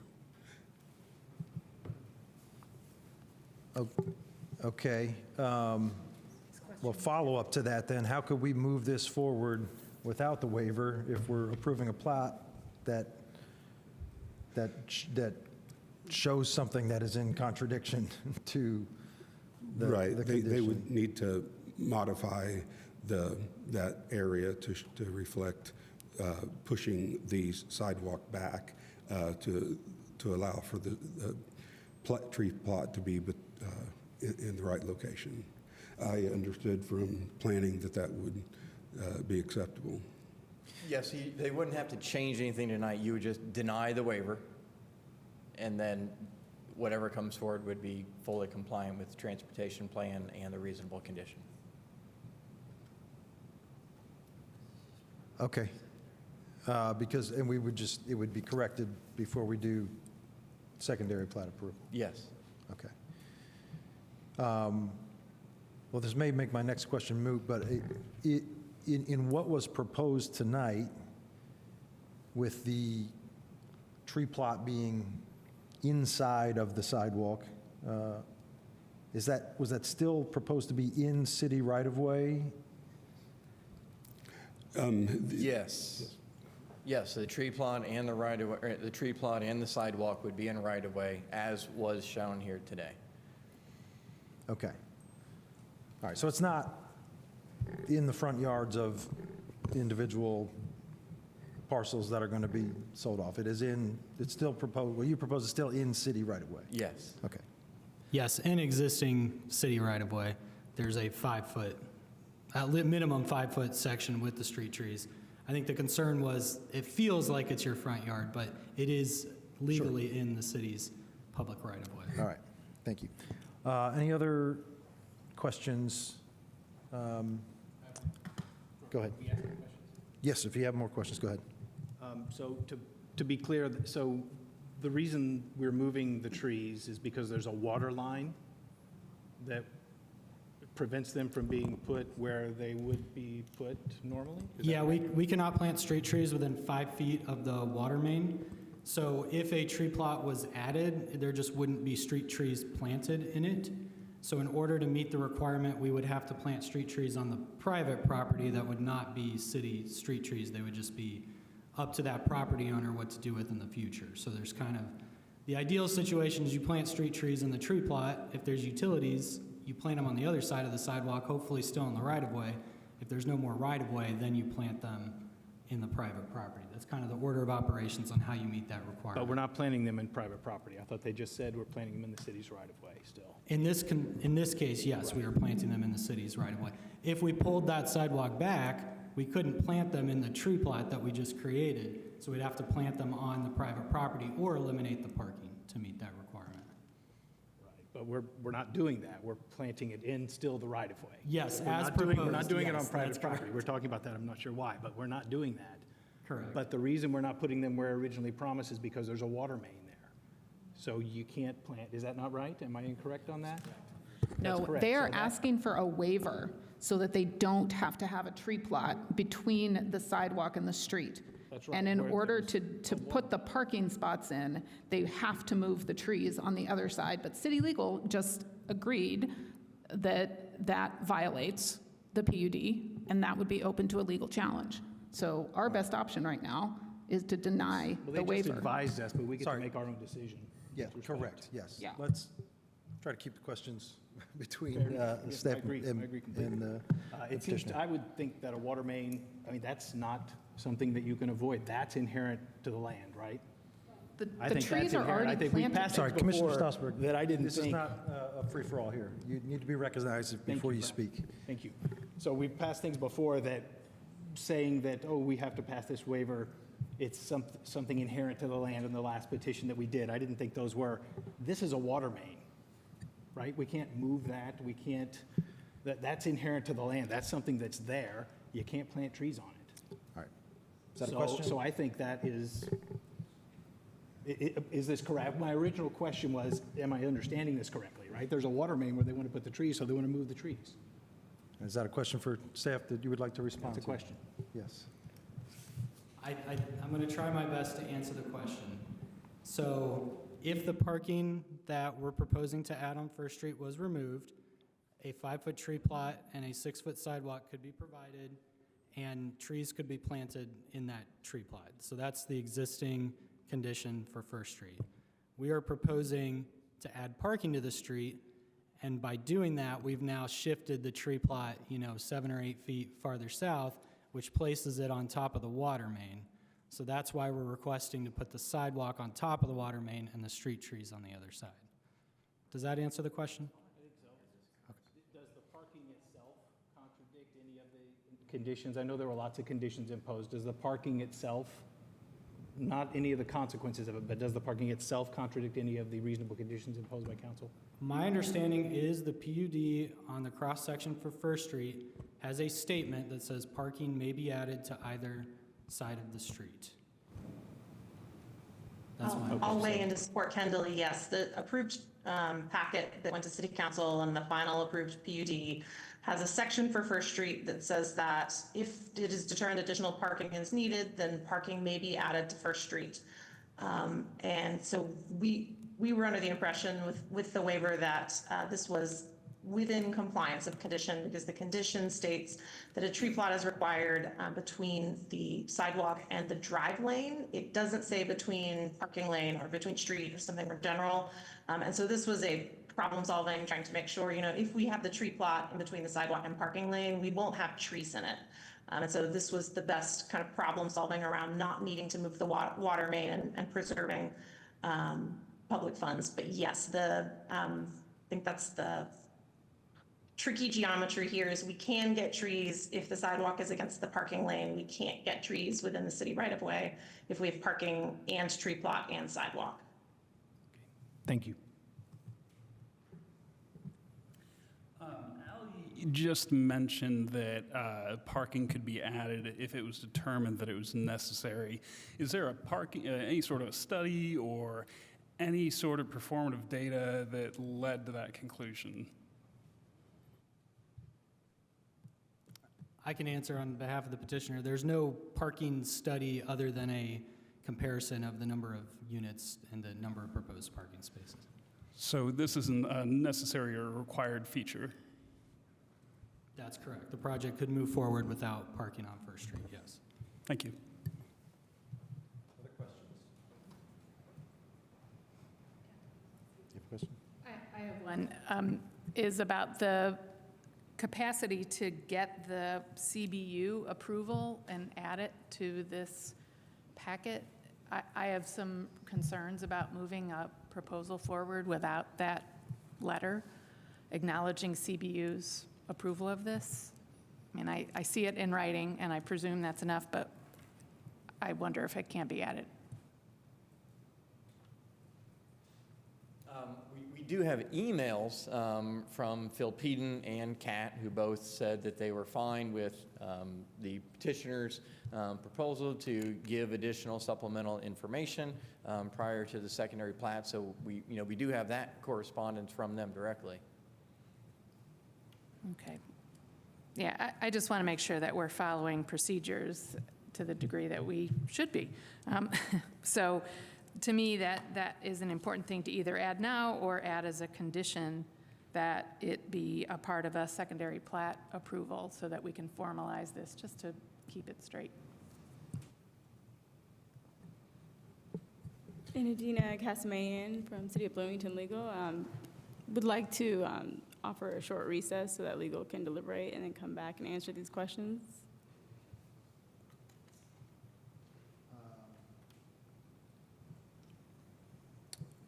How short? Maybe 10 minutes, 5 minutes. All right. It seems reasonable. I'll move that we recess for 10 minutes, reconvene here at, let's call it 7:15. Anybody want to second that? Second. All right, all in favor of recessing for 10 minutes? Aye?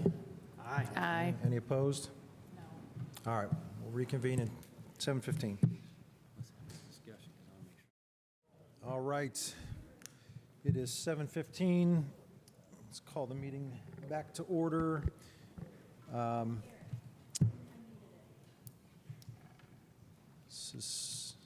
was going to say we're going to go back to the petitioner to use the rest of their time, but I don't think there's anyone from the petitioner back in the room yet. So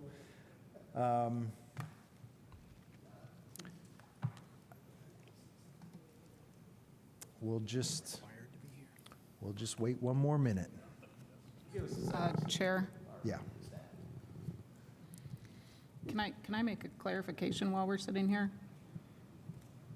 I'm sorry? Can I make a clarification while we're sitting here? Like a point of information? Yes. Yeah, sure. That there is currently along First Street where we're talking about a tree plot and a sidewalk that are compliant in all ways with what was there.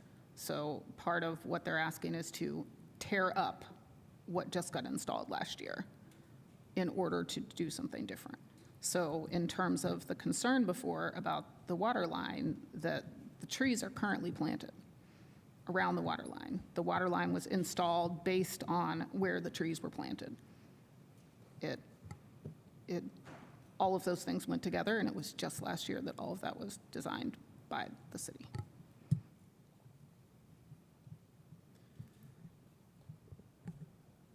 All right, I see representatives of the petitioner coming back into the room now. So what we're going to do is this. We're going to give the petitioner back the remainder of their time to make any additional presentation, any additional comments they'd like to make, and hopefully answer some of the legal questions that have been raised. But looks like we have Mayor Thompson. Take it away. Hi, I'm speaking on behalf of the petitioner, Mayor Thompson. Listen, there was really no malicious intent here, an attempt to save trees. Understand that if this solution to saving trees doesn't work, and this is a solution that came up, which we believed was within the realm of the PUD, and it was a solution provided by engineering. I actually had no idea this was happening. So definitely not the mayor playing chess here. Anna Killian Hansen can explain how the preservation of trees was anticipated for this area. And if that doesn't work, we're happy to withdraw the waiver. It's really important to us to get this affordable housing built, and built as soon as possible. And this really was just the intent to try to save trees, which I think we all agree with. So, Anna, can I get you to address these concerns?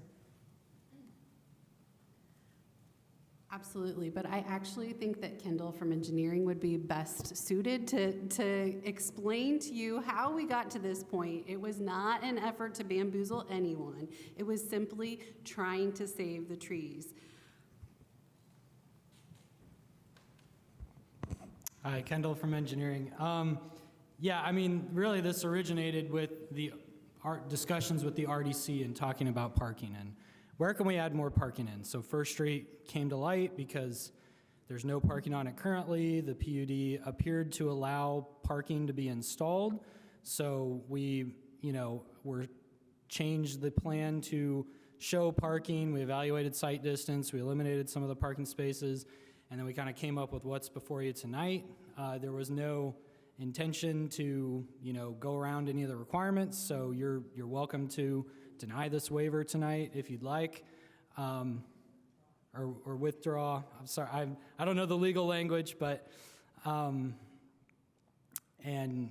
yeah, I mean, I don't know if I can provide any additional details. Still going to plant the required street trees. We're going to attempt to move some of the trees that have already been planted out there that we just planted.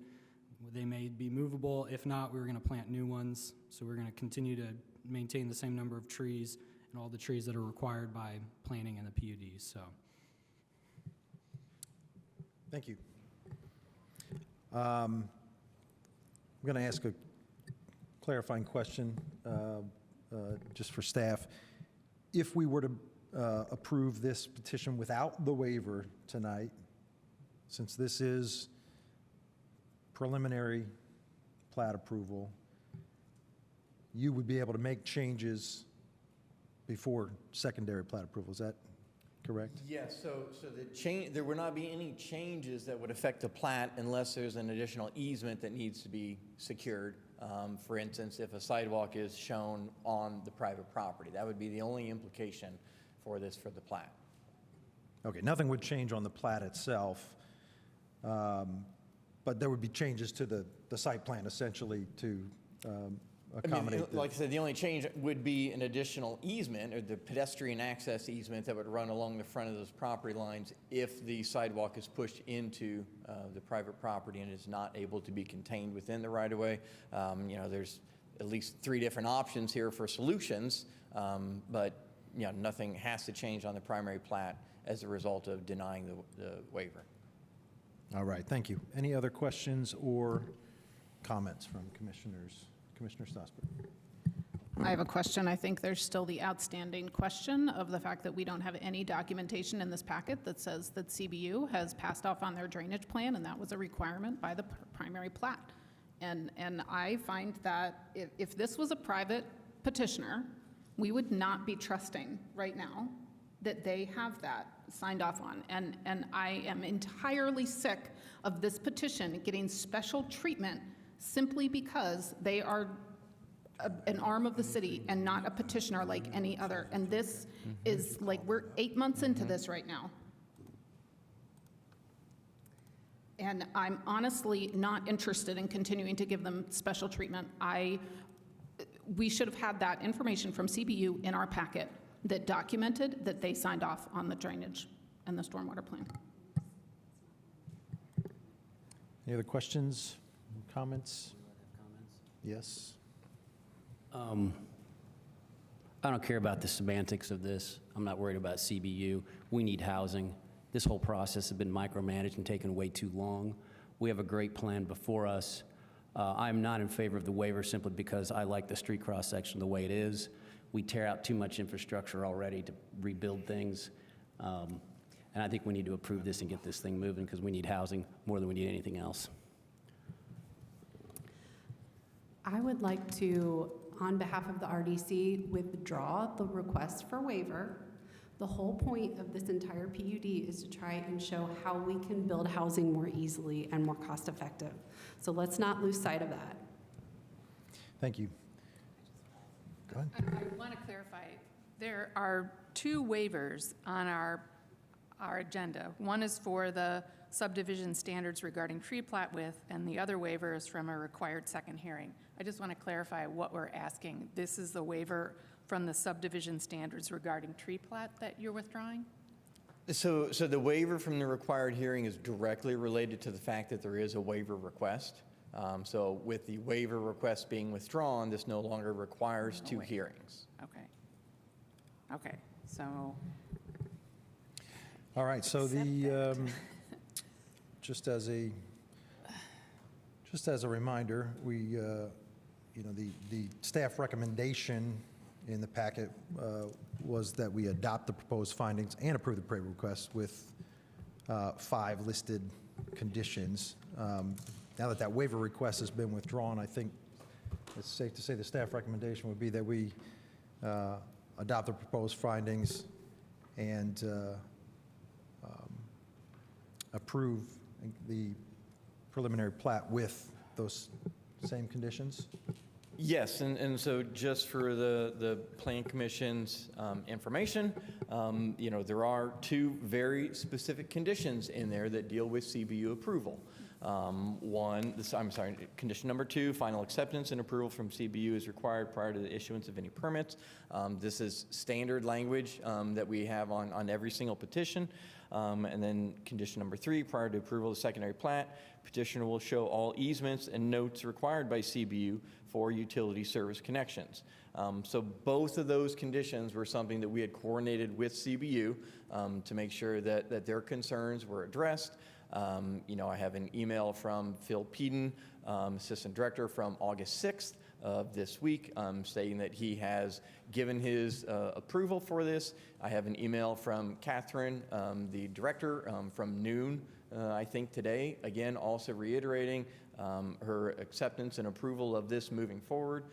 So we have communicated with CBU. We've been in heavy communication with them, and so they are aware of everything here and have given their blessing for this to move forward and have not given any reservations about this project being able to meet their requirements. All right. Any other questions, comments? We ready for a motion?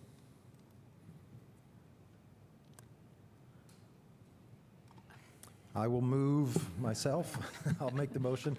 I move that we adopt the proposed findings and approve the preliminary plat with the 5 conditions that are listed in the packet. Second.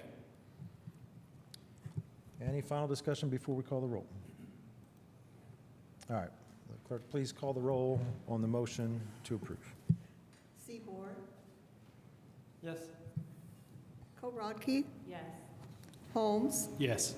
Kinsey, Yes. Smith, Yes. Stossberg, No. Whistler, Yes. Bishop, Yes. Burrell. Yes. Motion carries. Thank you. We are now on to our second petition of the evening, ZO 2026-06-0006. And again, we have Eric Grulich to present. Thank you. So this is the second hearing for this particular amendment. This was heard at the Plan Commission meeting last month as part of fulfilling a requirement for a resolution that was passed by the Common Council, directing the Plan Commission to look at several aspects for changes within the UDO. And so this was heard last month and briefly presented and requested to be continued to the required second hearing, which this is. So the Plan Commission was directed in this resolution to prepare changes to the UDO consistent with that resolution and hear that petition within 60 days. And then they had, which happened last month, and then the Plan Commission has 60 days to vote on these changes within the resolution to forward that on to the Common Council. So briefly, the resolution looked to address several issues within the Unified Development Ordinance, and I'll just briefly step through each of those particular sections. So Section 1 of the resolution directs the Plan Commission to prepare a proposal to amend the text of the UDO to reduce minimum lot widths and minimum lot areas within the single-family zoning districts. Also to reduce minimum lot widths and minimum lot areas in other zones. Section 2 of the resolution directed further changes for the Plan Commission to consider further changes to reduce setback requirements, to look at making lot subdivision and small-scale development more feasible. As part of this, we were also directed to look at impervious surface coverage maximums, lot frontage requirements, and subdivision standards. Section 3 of the resolution directed the Plan Commission to bring forward a new requirement for projects seeking to be eligible for the sustainable development incentives, that they would be required to use either electricity or other on-site renewable energy sources for all significant energy needs. And then Section 4 looked to establish a new qualifying standards for PUD that required PUDs coming forward to utilize those sustainable development incentives in their entirety. And then Section 5 of the resolution looked to address or eliminate minimum parking requirements. So real briefly, and just to kind of forward or do a slight preface with this, as well as the next series of UDO amendments that we'll be discussing after this tonight. These do also serve to address public hearings that are required as part of a House bill that was passed earlier this year that directs communities to look at changes within their Unified Development Ordinance or zoning codes to address housing attainability, to have a hearing on what changes are necessary in specifically accessory dwelling units, duplexes, minimum lot area, lot width, a wide range of things. So this hearing that we are having tonight to address this resolution does also meet that requirement. There's also a reporting requirement that is required at the end of the year to kind of summarize those changes, as well as to address building permits and new lots, and several other reporting aspects. So this hearing that we're having tonight does serve to address that, so I want to make sure that the Planning Commission is aware of that. So going back to the items of the resolution, as I mentioned, it specifically looked to address minimum lot widths, minimum lot area, setbacks, and all of the things that deal with housing, creation of lots, and development on lots as a whole. So we looked at several standards within the UDO that relate to this. So minimum lot area, minimum lot width, setbacks. So what we are looking at proposing, and certainly this is what we are bringing to the Planning Commission so they can, you can adjust these as you need, is reducing the minimum lot area kind of across the board in all of the zoning districts. So in the R1 district, we would be proposing to go from a minimum lot size of 20,000 square feet to 7,200.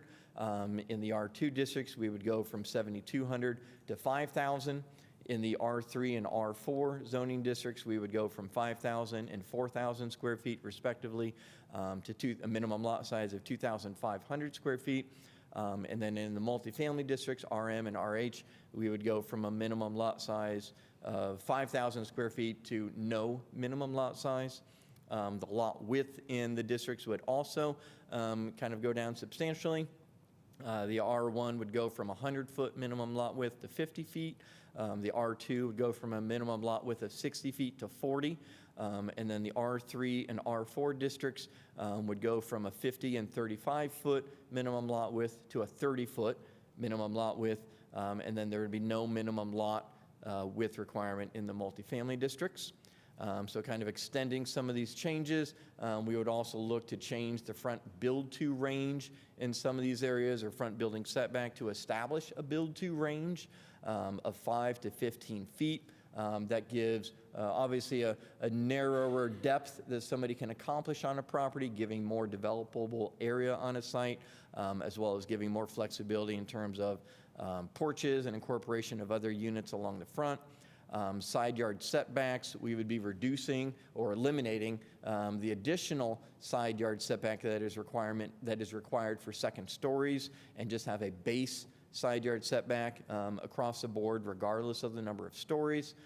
So in the R1, it would be 8-foot side yard setback. The R2 would be going to 6 feet. The R3 would stay at 4 feet, but would, like I said, would not have any additional setback for the second story. And then the R4 district would go down to 0 foot. The RM and the RH we would be proposing to stay the same. The rear yard setback in the R3 and R4 would go down to 15 feet. And then so to kind of further this goal of these changes to increase the likelihood, the potential for developability, we would be adjusting the impervious surface coverage on these lots as well. So in the R2 district, the impervious surface coverage would go from 40% to 60% allowance. In the R3, we're proposing to go from a 45% to a 70%. In the R4, it would be going, in the RM as well, we would be going from 50 and 60 to 80%. And the RH, we'd be going from 65 to 75%, and then adjusting the minimum landscape area numbers accordingly. So in the resolution, it directs us to look at two somewhat recent PUDs in terms of lot size and lot width to sort of look at and replicate. One of those is a PUD that's down on kind of the southwest side of town on the corner of Morton Dodds. So this PUD established lots that were 28 feet wide with a lot size of approximately 3,900 square feet. And then the other PUD was what is known as the Dunn Street PUD, and has a lot width within there of approximately 40 feet with lot sizes of about 4,500 square feet. One important thing to also kind of look at with the Dunn Street PUD is it did allow for also these half lots that were created or allowed to be created on the corners. So these half lots were about 40 feet wide and about 2,300 square feet. So when we were proposing or are proposing the minimum lot sizes of about 2,500 square feet, that was somewhat based on this example that you see And again, this example of these kind of half lots is something that we see somewhat common within the community, where you have lots that have been divided, obviously historically very long in the past, before subdivision restrictions had minimum lot size and lot widths. But you see these along fronts where you have these half lots that have been developed with houses. So when we were looking at our impervious surface coverage and side yard setbacks and other things, this is the kind of housing that we were looking to try to allow for. So you'll see lots of examples as you scroll through areas within the community where you've got these half lots that are located along streets and corners.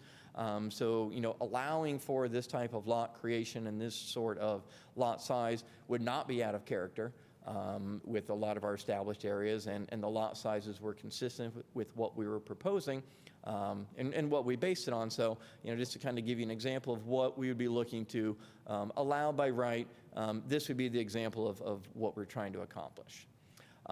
So one of the other key components to the changes and the lot establishment standards has been a long-standing provision within the Unified Development Ordinance that all lots have to have frontage on a public street, and more specifically, that frontage has to meet the minimum lot width requirement of that district.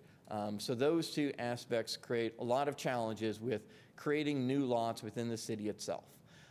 So as we worked through this particular change, one of the biggest challenges was making sure that we are creating lots that can be seen and accessed by emergency services. So we worked very closely with the fire department and their regulations to ensure that we were allowing lots to be created that could be served by public services, by emergency service facilities. So we are proposing to include new language that allows for lots to be created that don't meet the typical minimum lot width frontage. So these would be the language is written to allow for lots to be created on existing lots of record that are less than 150 foot deep. So the 150-foot number is significant because from fire department regulations, that's kind of the length of hoses from where a parked truck is.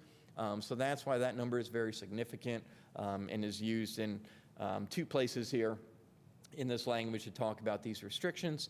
So this would allow for lots to be created on lots that are less than 150 foot deep, provided that they provide a 6-foot no-build easement from the lot to the street in order to give fire department access to that new lot.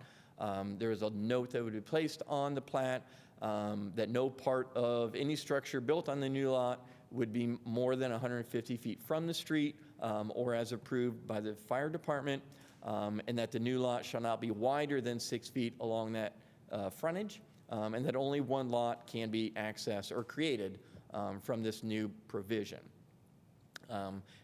There's a second portion that we are proposing, and this is a little bit more challenging in terms of it would allow for, again, a lot to be created that doesn't have frontage on a street, but would require a 20-foot access easement with a fire access road to get to that back lot.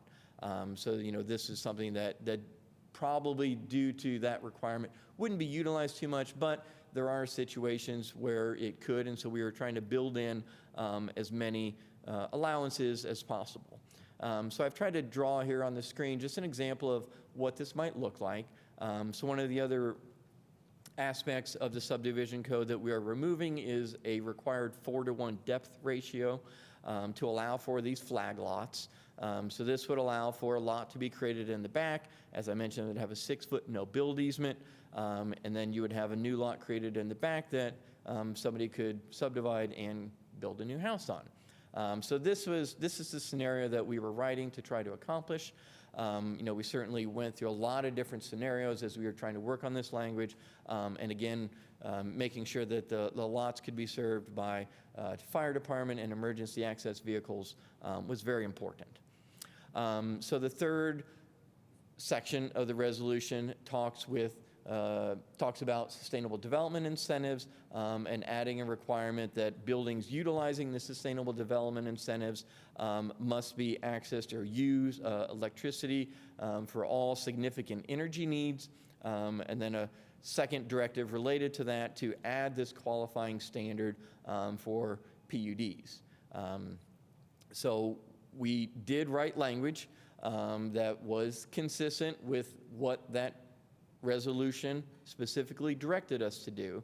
However, you also find in your packet a memo from the legal department advising that this would be non-compliant with an Indiana code that prohibits regulations that specifically deal with energy sources and restricting them to a specific one. So we do have a member of the legal department to speak to that directly, but also there is a memo in the packet addressing that itself. And then Section 5 of the resolution dealt with eliminating minimum parking requirements in all zones. So again, we have made direct changes to the UDO, eliminating parking minimums in all zones throughout the city for all uses. So again, this is consistent with the resolution.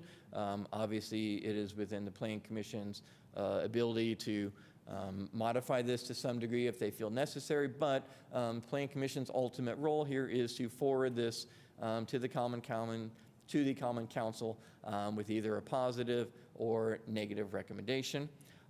So with that, we are recommending that the Plan Commission forward this petition to the Common Council with a positive recommendation, except for Section 3 and then Section 4 that kind of are connected, that those would be forwarded with a negative recommendation for the reasons that I kind of referenced in the legal department's memo. So with that, I'm happy to answer any questions.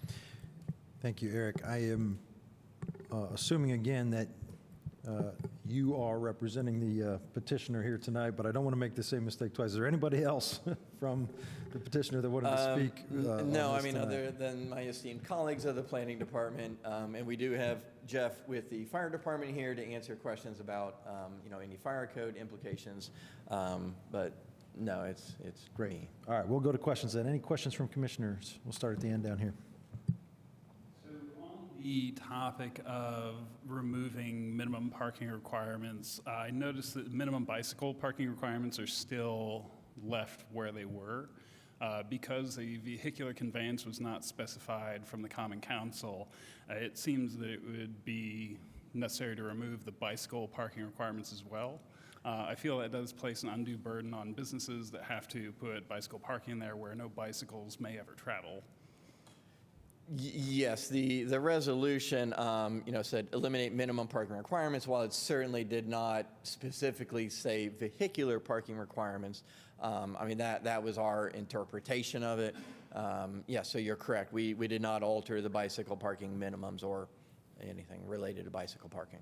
But can we strike those? Because the direction was to remove all vehicular minimum parking requirements, and we didn't do that. Yes, that would certainly be an interpretation. It did not say vehicular or bicycle. It just said eliminate minimum parking requirements in all zones. So you referred to the section on parking, the 2004-060, and that is specifically covered in that section. And so to live up to the spirit of what we were charged with, it would have to be a removal of the minimum parking requirements across the board for all within that section. Yes, I could certainly see. So maybe, the recommendation would be to remove vehicular but keep bicycle parking minimums. I think it all needs to go, but that's my opinion. Well, Thank you. If there's a question, you're certainly welcome to propose an amendment along the way here if that is your prerogative. Does that answer your question, though? Okay, let's keep going. Very large changes to the UDO, or like reducing the lot sizes sometimes in half, increasing the impervious area, all these setbacks. I can see why I'm not talking about the merits of it, but these are major changes. There's nobody out here, and I'm just wondering, I'm sure the statutory requirement of notice for people in the city was adhered to for this. I'm sure we did what we were supposed to do legally, but was any effort made beyond the statutory minimum to notify the public of what we're doing here with this? Because this is major. Like, did we do neighborhood meetings like we did for Hopewell, where there's social media campaign? Did we do anything? We send out flyers? Did we do anything to tell people what's going on? Because it looks to me like nobody knows what we're doing. Well, so our previous planning director did go through to all of the neighborhood associations. They spent pretty much the majority of last year going to all of the ones within the city, letting them know that we would be bringing forward changes to the UDO, trying to gauge reaction and comments and concerns. So we notify, as part of that, like I said, he went to all of the neighborhood associations. We did not have any specific programs at the library or town halls here to say, hey, these are changes that are coming forward. These were noticed in the paper. But, beyond that, these public notifications and obviously the city council resolution was also publicly noticed and it was a public meeting. That resolution has been discussed several times. So it's certainly been in the public eye that there's been a desire for us to change the UDO, and certainly in this case, there was a specific resolution ordering us to. I understand that. So the public meeting, that's good that they went around and did talk to the neighborhood associations. Was the substance of what the changes were going to be included? Or was it just, we're going to make changes to the UDO? What are your ideas? Like, those are we didn't really have an idea at that time, and obviously I was not all of those meetings or at any of those meetings to know, what was kind of said or brought back. Most of it was, and I'm just paraphrasing because I was not there. The gist of it, like I said, was, we will be bringing forward changes, could involve, and we weren't sure. Could have been use table changes, could have been dimensional standards like what you're looking at tonight. So I know that we at least prefaced it with neighborhood associations. Okay. Second one, just to make sure I understand, and I think you answered it. You may have done it in your initial opening statement there, but is it correct that, so these requirements, if you own a plot of land, you could by right subdivide it into two, and as long as the two new plots adhered to the new standards, you essentially could do it by right. You're not asking for a waiver, you have to come and go through the process, but there's no permission, no chance to deny it. It would be by right. So it would be subject to the regular subdivision process. So obviously somebody would need to send public notification requirements to anybody, all adjacent property owners, post a sign, and go to a plat committee meeting or plan commission meeting for any subdivision request. So there is a public notification and public approval process. I'll just say, the changes that we are proposing, let's put the impervious surface coverage and side yard setback standards the same, and the subdivision standards, looking at those, the subdivision creation standards that we're looking at were written to try to accomplish this. Unfortunately, I think it'll be very difficult oftentimes for those situations to be fully realized, given where existing houses might be on lots and having available backyard. Certainly, we want to see these utilized, and we're hoping that there are situations, but I'm not sure that we're going to see a widespread incorporation of those, just given the built-out environment. The reduction in minimum lot width and lot area requirements will probably be more fully realized with vacant lots that are larger, or situations where somebody has a really large yard and they're able to now sell off a portion of that yard. And get one house in a neighborhood, or maybe two, or something like that. But we're again trying to move the needle a little bit, make it easier, reduce some of the burdens, some of the barriers to people achieving new housing within the community, whether it's adding onto their house, subdividing a portion of their backyard for an ADU. We're just trying to enable that a little bit more. But just to be honest, I'm not sure that we'll see widespread changes as a result of this. It'll be an incremental change here and there as situations can kind of allow. And I thank you for all that. I was just wanting to make sure I understood it right. The answer is yes, right? They could do it. Okay. Thank you. Thank you. Yeah. Standard subdivision, do we have minor subdivision capability anymore? Or is that gone? All the subdivisions are the same. 2 lot to 20 lot, it's the same, right? Yes, all subdivisions, whether it's 2 lot or 20, have to have a public hearing. Okay. I love these changes, but I think we left some things out. With these changes, you left out MM and MN zones, which are kind of the fringe zones around our core neighborhoods. Like in my neighborhood, we're all R3, and right now the core neighborhood can be more dense than MM or MN.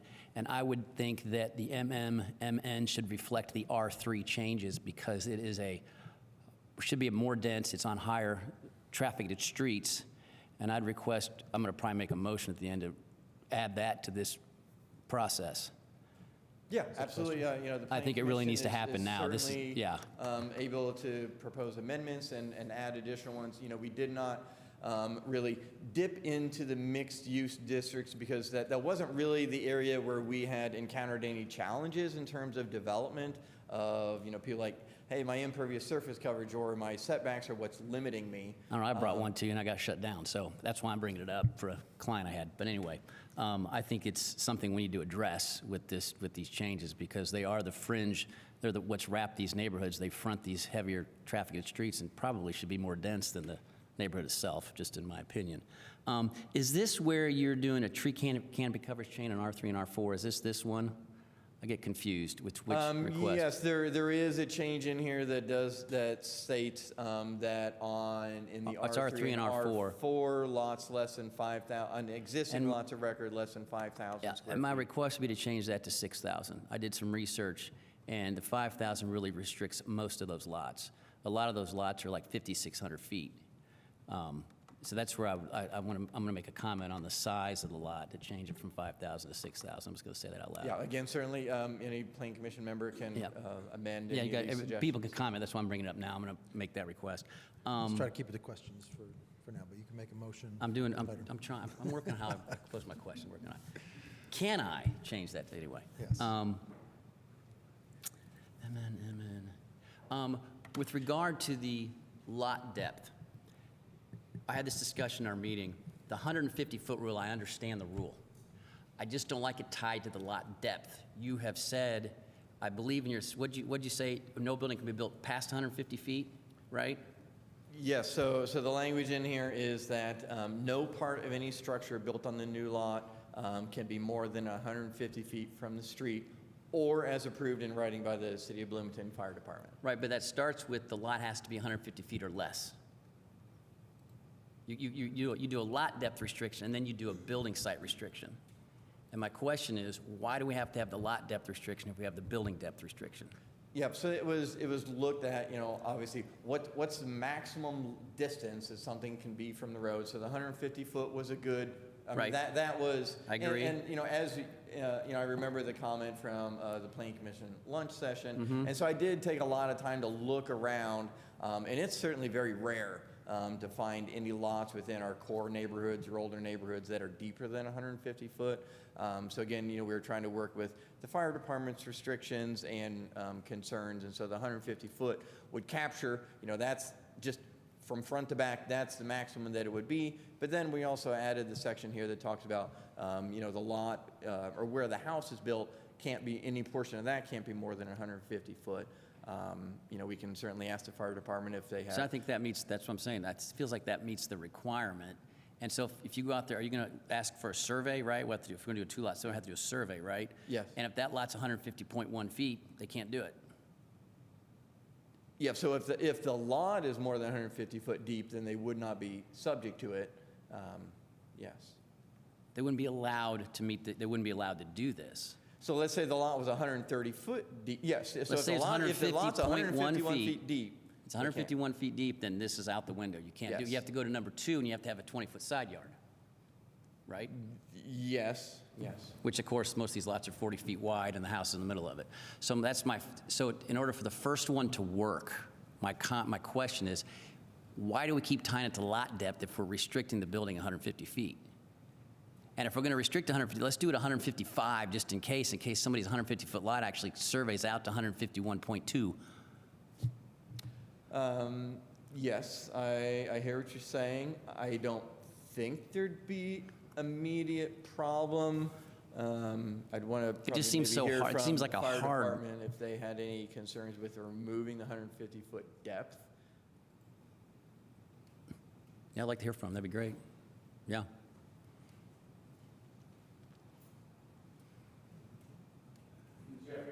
Marshall, City of Bloomington. So the 150-foot wouldn't necessarily need to the lot line, in our opinion. It's that structure. It's basically the hose has got it's all about the fire hose and where the truck parks. So we have to get to all portions of that building within 150 feet. Yeah. So if that's what the code says. So if that is the build rule that you're saying, then it wouldn't necessarily have to be tied to that depth. Okay, thank you. Thank you. No further questions. No questions to my left. Mr. Strasburg.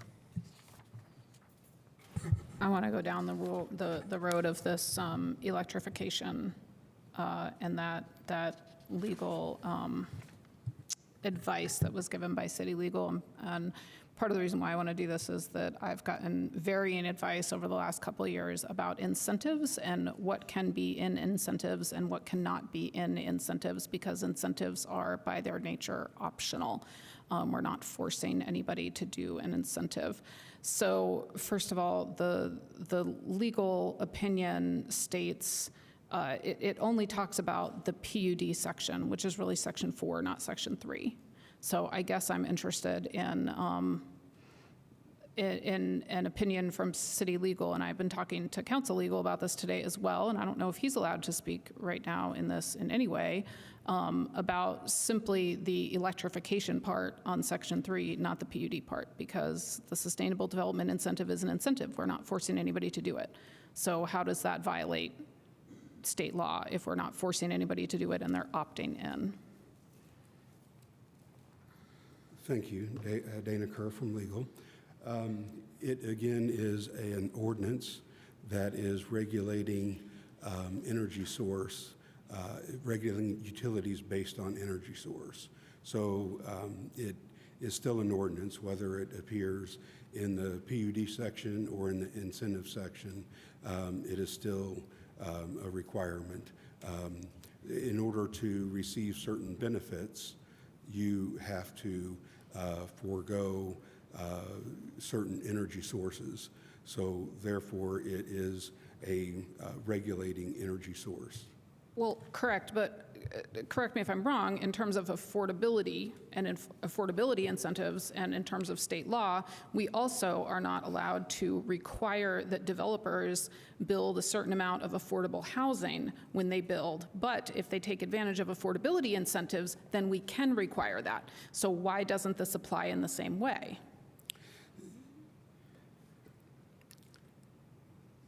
That is a question that I was hoping not to get. My opinion is that the affordability requirement is not allowed either by state law. That it was, I've been with the city for a little over a year. That determination when it came to affordability was made before I was here, and I did not look into that.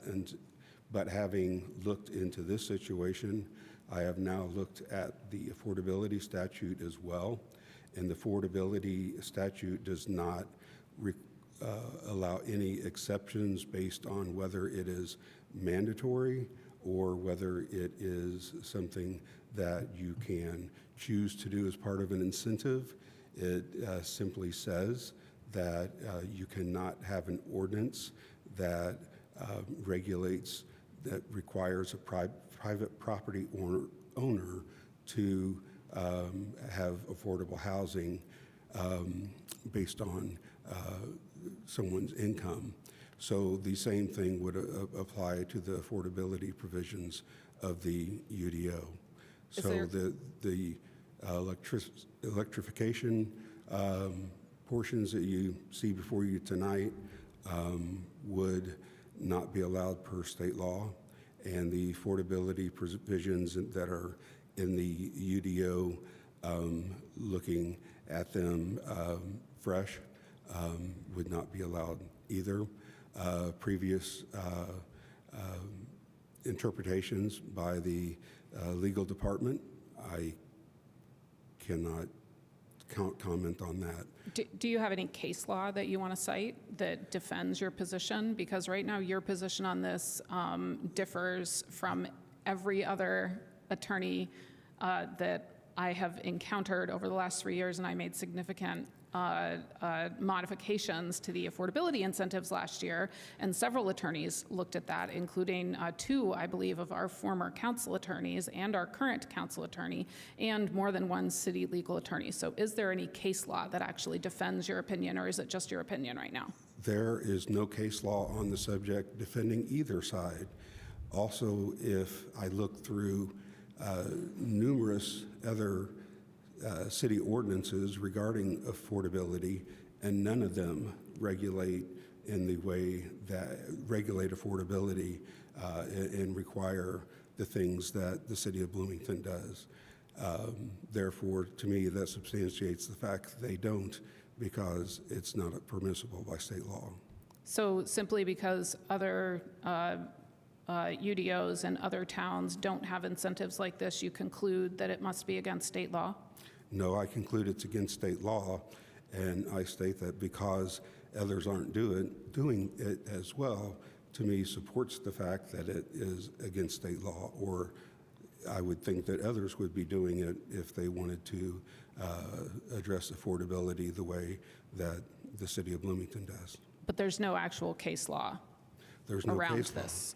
one way or the other. There's no case law that supports that it can be done if it's discretionary and not mandatory. There's no state law that says that. The state law says you cannot have an ordinance that regulates the affordability component, requiring affordability component of private property owners. There is a state law that says you cannot regulate what utilities are available based on energy source. Those are two state laws that are in place that are very straightforward.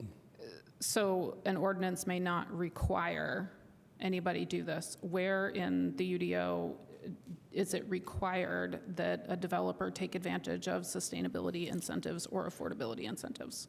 For instance, to have the incentive, you are required to do it. Can somebody build something without the incentive? You can choose to do it without the incentive, but to have the incentive, you are required to do it, and the UDO and ordinance is requiring you to do it. And it is an ordinance regulating energy source by requiring to do it, even if it's something you're accepting to do to receive that benefit. There's no way to receive that benefit without being required to do it. But the benefit is still a benefit and an option that people don't have to use. And they can still develop a piece of property without having to use an incentive. I understand that, but as I state, the statute does not make any allowance for it, saying that it is okay as long as it's discretionary, as long as the petitioner would choose to do it, it is fine. Nothing states that. It just says an ordinance cannot regulating it, and an ordinance that says we will give you an incentive if you do it is regulating it.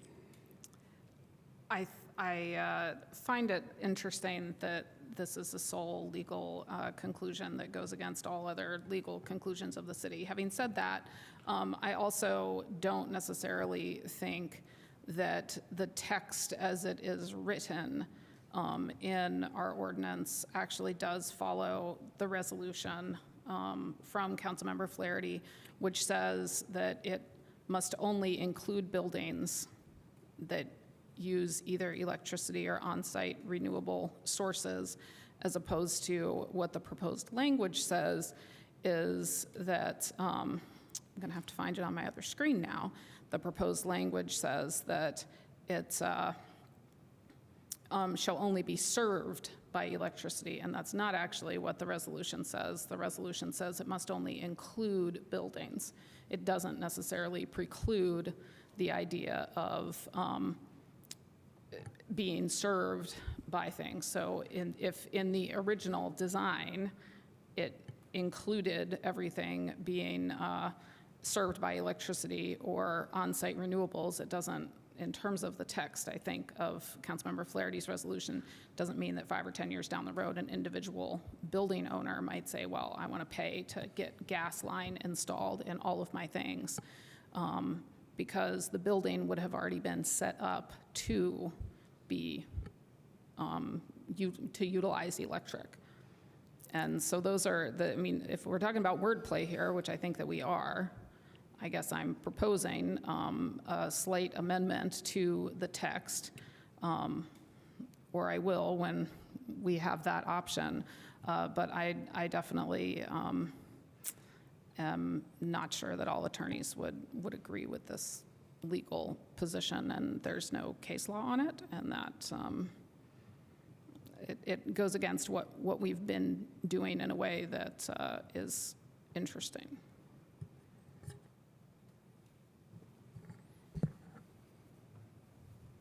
Any other questions on my left?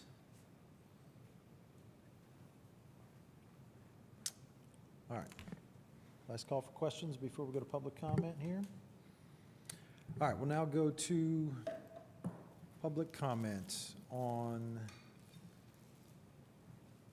ZO 2026-06-0006. If you're here in the chamber, step right up to the podium, state your name for the record. You have 3 minutes to speak. If you're on the Zoom call, just hit that reactions button and raise your virtual hand, and we'll recognize you when it is your turn to speak. Thank you, Larry Allen, interim council attorney. And just so you know, I'm speaking of the public out of deference. If the president, if you all have any questions for me afterwards and the president would like to recognize me, you're certainly able to do that under your rules. Just to pick up on the point that was just discussed, I do have a different reading on this than my colleague, Dana Kerr. One, the statute doesn't just say any regulation based on fuel source. It actually says a regulation that prohibits or would have the effect of prohibiting. And so that's a key part of this language. These have to be read together. They cannot be separated out. And when we're talking about an incentive program, if a development is possible without using that incentive program, then it cannot, by definition, prohibit based on the use of natural gas or any other utility. So I think I agree with Councilmember Stossberg and Commissioner Stossberg in this case that the wording should be changed, because right now the wording focuses on the delivery mechanism, and it looked like the intent was based on design to allow for designs who want to take part in the sustainability incentive program to create a design that has the ability to utilize all electric and renewable design, energy designs in that area. It does not necessarily preclude a developer, again, from installing natural gas infrastructure that runs up the street, that runs to each property or anything like that. And it does not obviously preclude any customer from getting natural gas or from the natural gas provider from providing that natural gas to the customer, even if it was initially designed with an all-electric design. Just really quickly, and this is tangential, so I do apologize. In terms of affordable housing, because I do think these are linked, the statute for affordable housing that we're discussing here, just to be helpful, is Indiana Code 36.1, 24.2.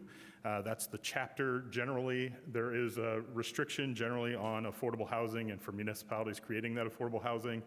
However, Section 4 does explicitly state this chapter does not impair the right of an owner to voluntarily agree to a requirement that would have the effect of regulating affordable housing and requiring it of this chapter in exchange for incentives or grants provided by the county or municipality to the owner of the privately owned real property. It's explicitly in the statute. You don't need additional case law. And I think that that's consistent with the reading that we have based on the natural gas. I understand we have a different reading, and I respect my colleague a lot, but I just want to present that to you as a piece of information. Thank you. When we come back. We do have two members of the public online after we hear from the member in the public. Thanks. Hey, good evening, Commission. This is Chris Hermsey from the Greater Bloomington Chamber of Commerce. I am not a lawyer and will not be speaking any legalese tonight. Good to see Mr. Smith back on the Commission as well.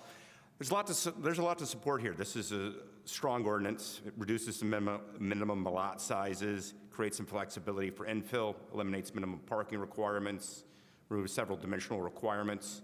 Together, this is a meaningful package that I think some of the amendments that Mr. Bishop, Mr. Smith have, or Commissioner Smith and Commissioner Bishop put through would make it even stronger. And, you know, it makes buildable lots. There's not a parking minimum. It lets the market decide, and I think we could do that with bicycles as well. We understand the sustainability incentive provision. The incentive is the key word there. And if a developer opts in, as we have now, sustainability development incentive, it's fair to ask for something in return, including the all-electric requirement. But we really caution that Section 4, I don't know the legal means about it, but I will tell you it's just not good policy. The sustainability development compliance for qualifying PUDs does not belong in something that's supposed to just work incrementally on increasing housing supply. I think it kind of goes against that. A PUD is just not a sustainability incentive. It's a tool for projects that don't conventionally meet the current UDO with site constraints, housing types, and some other things. Layering a new mandatory requirement onto that tool could cut against the flexibility that we're trying to create in this ordinance. So this isn't about abandoning sustainability goals. It just doesn't belong particularly here. It's about making sure we balance those goals with increasing housing supply, improving affordability, encouraging sustainability development, and maintaining the flexibility for some good projects. So this is a strong package, and I appreciate the work staff has done to this, council, and sort of pushing it forward. We're simply asking the commission to preserve the flexibility that makes PUDs useful and make sure that the sustainability requirement doesn't inadvertently work against what we're trying to do. Affordability and housing goals in this ordinance is otherwise advancing. I thank you for your time tonight. Thank you. Zach Amerman, you should be able to speak. Yes, hi. So Zach Amerman again, Bloomington resident. First of all, I'm in favor of the vast majority of this. I think it's fantastic, particularly eliminating car parking minimums, to be clear, not bike parking minimums, car parking minimums. I'm very in favor of that. Reducing lot sizes, loosening setback requirements, I think all those are long overdue and things that we should absolutely adopt. I actually live on one of the example streets you gave of one of the of some existing smaller lot sizes, South Dunn Street, which is one of the best streets in Bloomington, I might add. So I encourage you to come visit. It's a very cute street. So it shows you that you can do a really well done street with smaller lot sizes, and I think it's perfectly possible. So I'm in favor of all of that. One thing though I don't really like, and that is the tree protection elimination for the smallest lot sizes. Basically, as far as I understand it, reading it, you're basically proposing eliminating all tree protections across the board for the smallest lots. I'm very against that. I think there is already an exception for small parcels that allows some little bit more flexibility for tree protections that is already in the code. I don't think you need to further weaken the tree protections by completely eliminating all tree protections on the smallest lots. I'm a member of the Commission on Sustainability. I've been working on a tree resolution that's going to be coming in the fall at some point. So I've been doing quite a bit of research looking at what other peer cities have in terms of tree protections. And Bloomington, actually, I found has pretty weak laws. We have no protection for heritage trees at all. We mention them in the code, but there is no protection anywhere. For heritage trees or the largest or oldest trees, there's no protection really at all for them. So we're already taking what I think are relatively weak tree protections and proposing completely eliminating them for the smallest lot sizes. I understand the rationale behind that, but I nonetheless urge you to oppose that portion. The rest of it I'm very, very strongly in favor of, but that portion I'm opposed to because I think you're basically introducing the sort of death by 1,000 cuts to the tree canopy that we've been seeing. We've lost, I think, 2 to 5% of it, depends on who you ask, but 2 to 5% of our tree canopy over the past 25 years. That's only going to increase if we keep loosening our already, I think, fairly weak tree protections. So I urge you to reject that part. The rest of it I think is great, and I think is long overdue. Thank you. Thank you. Dave Huber, you should be able to speak. Hi, thanks. I'm in favor of this. Thank you for walking through this and all the work that's gone into it. I'm a local resident, grew up here and left 10 years ago and came back during COVID, and about to have my first baby. And we want to build a granny flat next door. And we've actually spoken with the owner who owns next door, but with the current laws, we're not able to subdivide that lot. The owner would like to sell it to us. We'd like to build back there, but we'd have to buy the whole lot, and we really just want 4,000 to 5,000 square feet in the backyard. And so something like this that would allow us to build a granny flat and have my mother-in-law live next door would be amazing. And I think in general, the density and the infilling was a wonderful thing that I see a lot of other cities doing. So I just want to throw my hat in the ring here and say I'm in favor of this, and thanks for all the work you guys put into it. Thank you. Is there any additional public comment? If there is anybody else online, please use the raise hand function and we can recognize you.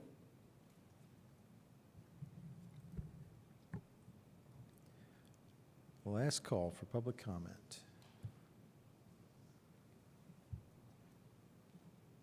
All right, we are back to the commission then for any additional questions, comments, motions. Excuse myself at this point in the meeting, so thank you. Thank you. Go ahead, Commissioner Kinsey. I have a question about the tree preservation requirements that the commenter just made. And I wonder if, Eric, you could talk through the staff response on section 2 where that's mentioned. Are you referring to our proposed language? Yes. Department is proposing the following changes in response to this section. Add an exemption from tree preservation requirements. Yes, so the thought behind that was on the smaller lots, these lots that are 5,000 square feet, oftentimes, just existing tree canopy coverage is going to completely infringe on the buildability of that lot.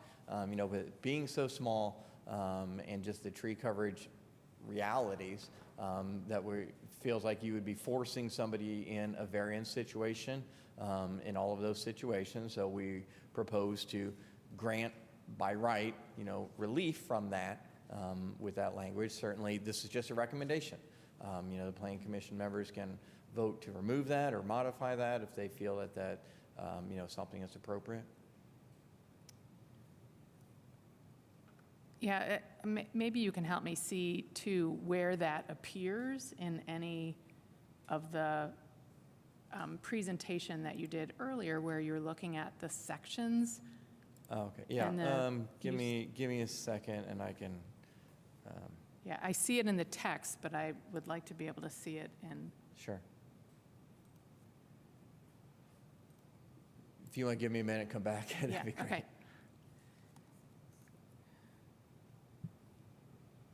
Is that all? Yeah. Any other questions?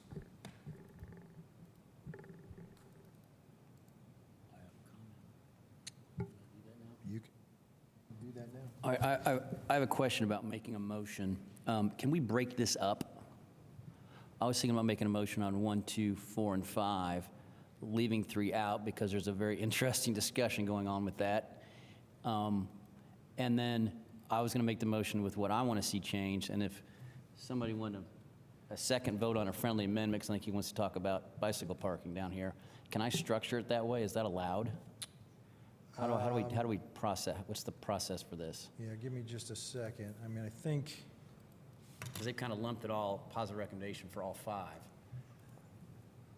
Well, what we're actually considering here is the whole package of amendments. So what you would, I think the appropriate motion would be to make the motion to amend. I mean, you could make a motion that we approve this with certain exceptions, but I think it would probably be a little cleaner if you just move to amend to remove the sections you want to remove, because it sounds like there's going to be some other.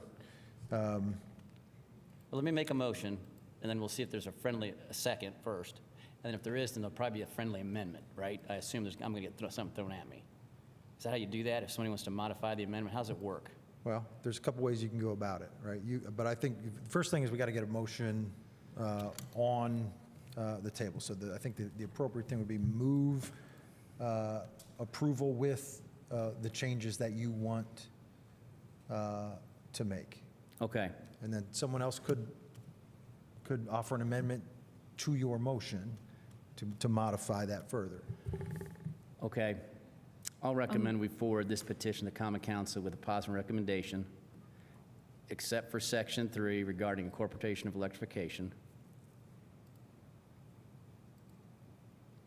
The department recommends that this proposed language be forwarded with a negative recommendation with the following changes.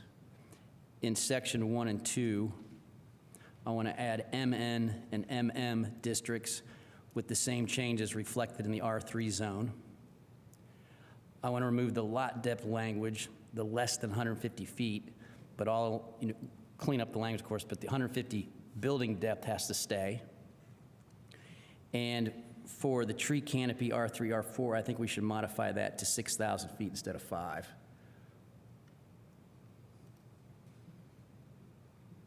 I recommend we modify from 5,000 feet to 6,000 feet. That's my motion. Okay.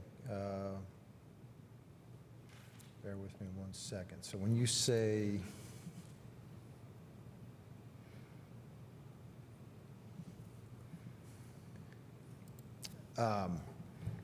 when you're referring to these sections, well, okay? We have section 1, 2, 3, 4, 5. Right, but those and they broke them out. Those sections are really just in the description of. I was just trying to make it clear. Yeah, I think to be clear, we need to specifically reference oh, geez. the changes that you want to remove, unless staff feels. Yeah, I don't know that I necessarily reference this section as a resolution, but just the development standards themselves that a commission member might be wishing to change. Yeah, okay. So can you? Okay, to clarify, for MM and MN districts, I want to reflect R3 for the front build-to range. I don't know, front building facade. I don't know what all these all are. Side, impervious surface coverage, landscape area, and I guess the front building facade at build-to range, because you've changed it. That's what you've changed. And then rear, because you changed that too.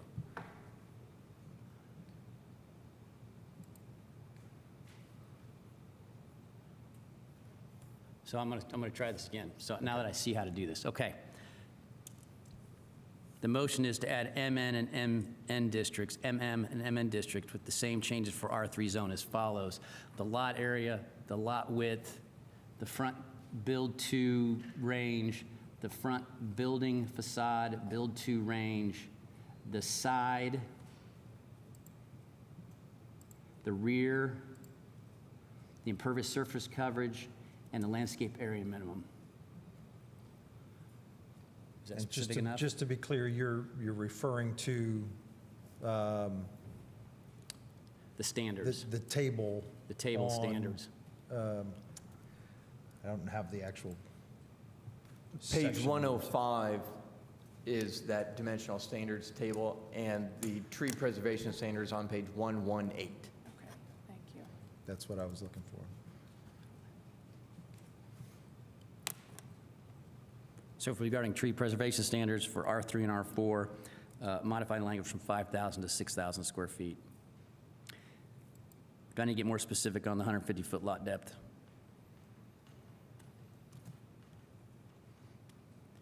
Yes. It's page 228. I believe it's C3. And you're just proposing that we do not adopt that section 3. No, be accessed from an existing lot of record with a 6-foot no-build easement from the new lot. So I just removed you're the just less than 150 striking feet deep. that, you're just striking the words, that is less than 150 feet deep. Basically, yes. Okay. All other rules apply to meet the fire department requirement of 150 feet for the structure. Okay. Does staff understand the motion? I'm sorry, will you, the MM and MN? Yes. Be clear on you are changing which particular development standards specifically? The same ones that you changed for R3. I'll So read them side again. yard setbacks, minimum lot area, minimum lot width, and impervious surface coverage? Hi, sorry, Assistant Director Scanlon. Front build to, Yeah. front building facade, He's side, got- rear, impervious surface, landscape area, well, no, impervious surface area, I guess. Yeah, he said lot area, width, front build to range, front facade build to range, side, rear, impervious, and landscaped area minimums. And then you're saying in the tree canopy section, changing the lot size from 5,000 to 6,000, is that right? And then in the lot depth language, removing that is less than 150 feet. Yes. And then, I'm sorry, in the original motion, moving to send to the Common Council with a positive recommendation, except for Section 3. You were just reading from the motion, right? I couldn't hear you. Sorry, were you just reading from the motion at the beginning of your motion? Yes. Yes, okay. Your language. I just wanted to make sure. Yeah. Poorly. Yes. No, I just didn't have it open, so, thank you. Um, So the ones that I mentioned, that's all you had, right, for the modification? Yes. Okay. Yes. As a point of information, the actual resolution from council states that the request to reduce minimum lot widths and lot areas in R1, R2, R3, and R4, and that is all. So can we actually have that amendment in terms of the fact that this UDO modification is supposed to be in response to the council resolution? We can propose. No, but I can answer your question. We can propose modifications to the UDO outside of what was. Section 1 ends with the Plan Commission may also consider and propose to reduce minimum lot widths and minimum lots in other zones. And then Section 2 says impervious surface coverage, maximum lot, all the other things. So you tied it all together. Okay. Staff's clear on the changes in the motion? And Commission? So this is accepting Section 3 and 4 of the resolution. Whatever you told us to give negative recommendation on, I agree with for this motion. You're confusing me now, because I read your motion. I'm saying, so, okay, so I see. But the things that, You asked us to do a negative recommendation for Section 3. Yes, based on the language that was presented in the staff report. If the Plan Commission feels there's better wording. Well, no, we're going to get to that. That's what I'm saying. This is my motion, and now I expect comments on two other things. yeah, let me just clarify, though. The proposed changes in Section 3 were included in the presentation or not? I included them, yes, but I heard comments that maybe they were not worded correctly in line with what the resolution was expecting, and there might be amendments to that to address legal's challenges and I mean, I don't know how we can have a single motion that has both a positive and a negative recommendation in the same motion.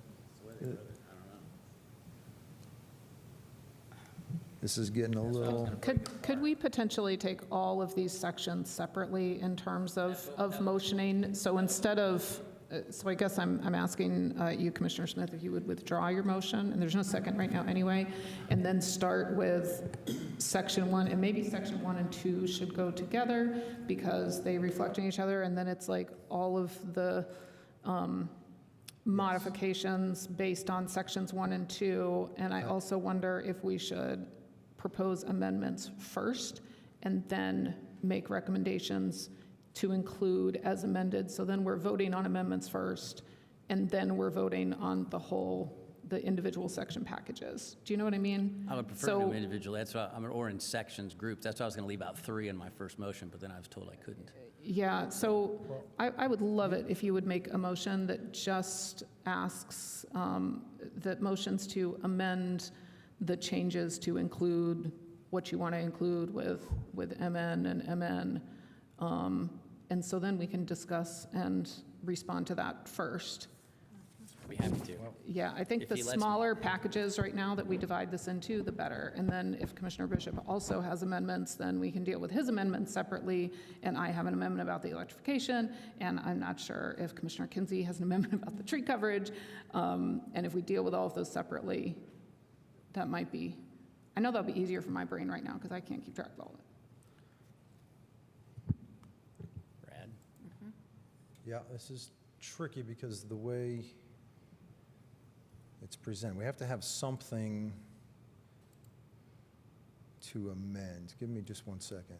Do we have a document?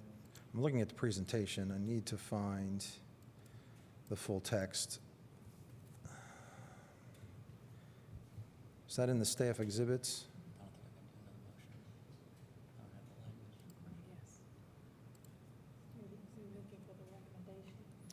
No, I'm looking for the full text of the proposed amendments. So they could address it. You mean this? Okay, I mean, show it on the screen. sure. This is just, This was a tough one. yeah, this is pretty tricky. Is there anywhere in the packet just a specific, just listing of the proposed amendments, other than what's on the slides? I mean, I know you've got the slides in the presentation that kind of show the changes. Am I missing the document that? What about staff That has report the- 810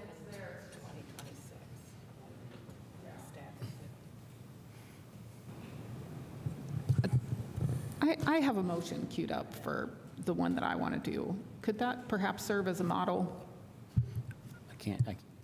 I'm sorry? I said I have a motion queued up for what it is that I want to do with the electrification. Can that perhaps serve as a model?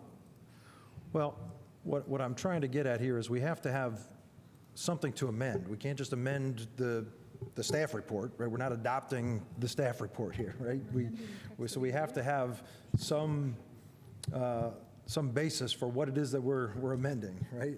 And I don't see in the packet just specifically the list of, I see screenshots in the PowerPoint, but maybe I'm just missing the document. Yeah, so the dimensional standards table here, for instance, what I was just showing is on page 103 of the packet.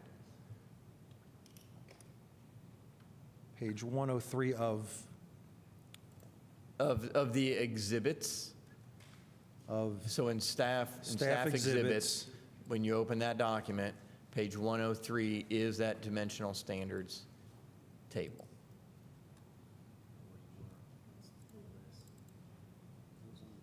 Yeah, okay. I mean, this is,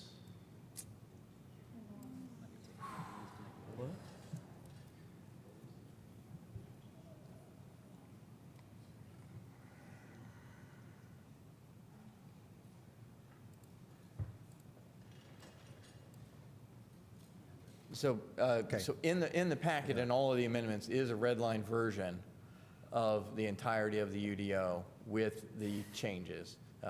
Certainly apologize that the entire document is in there, but unfortunately, given how things have to be put together for accessibility and codifier purposes, it has to stay one big document for now. so yeah, I think the best way to do this and keep this clean would be that we move to forward these changes, maybe one page at a time, and that way you can suggest the changes you want with that page. I think it's going to get really dicey if we try to do one motion and keep amending that. So I think most of what you were just proposing is on this page 103, right? A lot of it.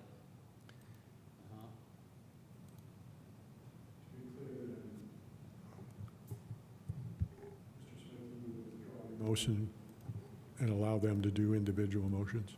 Allow them to do what? I can't hear you. Would you then withdraw your motion because that motion is on the table right now? Well, there hasn't been I a second for that will, motion yet. I will so- withdraw it, because it hadn't been seconded. I will withdraw it if I understand what we're going to do. I don't understand what we're doing yet. You would, Yeah, I think what I'm trying to do is I think what you were originally proposing, which is kind of break this up, right, and kind of consider these changes one at a time. But we can't just consider these changes by referencing the section of the resolution. We have to actually reference what it is code. we're amending here. We're amending the UDO, so we need to specifically reference pages in the UDO. I'll withdraw that- my motion. yeah, so if I may, you Yeah. are responding to a city council resolution that had very specific provisions to it. And if you are going to alter that, I think you should respond to the specific provisions. That's because it is a city council resolution. And I'll see if Eric can call them up on the screen so then you could make your changes to those actual sections. Yes, if we had a mapping of those sections in the resolutions to the specific We will do our changes in the best UDO, to do then I that. think we could do it that way. So can you call up the exhibits? So let's do section 1.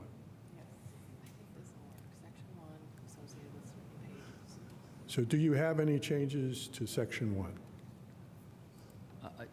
What, the problem is, in the UDO document, it doesn't reference section 1. That's where I struggle with this whole thing. I'm just using that as a frame of reference. We'll give you the UDO sites that are We're in just going to section associate 1. pages. Okay.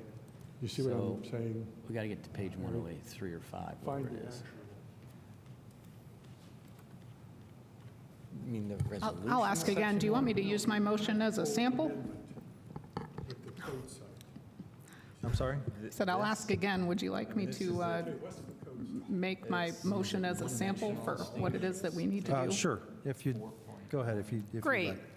Eric, are you listening? Yes. Let's hear what she does. I move that we amend the red line text that we were given, section 20.04.111 D2AV. What page? And that is on page 216, as it is listed in the packet link that we were given. Electrification, to strike the words "be served by," and instead insert the words "include buildings designed to use either," such that the section 20.04.110 D2AV, and that's a lowercase d and a capital A, would then read, electrification developments shall only include buildings designed to use either electricity or on-site renewable energy sources for all significant energy needs, including for space heating, water heating, and non-commercial cooking. The Plan Commission may consider proposed exceptions for specific uses based on best practices in all electric building codes. Could you chat me that, and then I can share it on the screen so that everybody at home and on the commission can see that wording?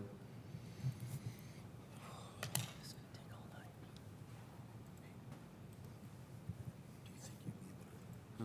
Do you think you'd be able to do that? Just put all the changes line at a time? For my section, not for hers. So we're going to do multiple motions? It's even the red line version. We're going to have to do it right one piece at a time, right? There's no way we do this all at once. Okay. So if you could just type out in like, are you in the Zoom meeting? Yeah, I'm in here. I got to go back to 105, though. No, are you in the Zoom meeting? No. Do I need to be? You don't need to be, but that's the only way we're gonna get it up on the screen. Okay, well, let me get Or there. you could put it in an email to Eric. I'll try. I got to get back up there.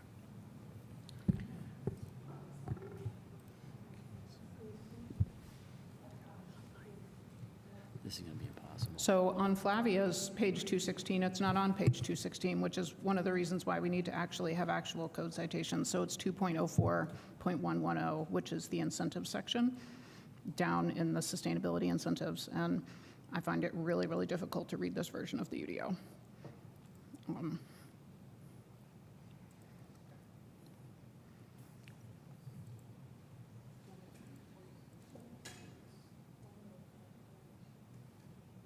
can you, what page are we on in the UDO document?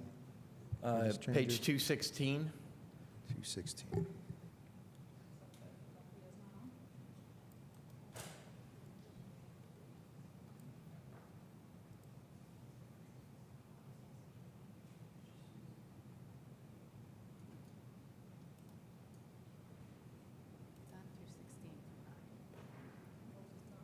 No, mine is 216.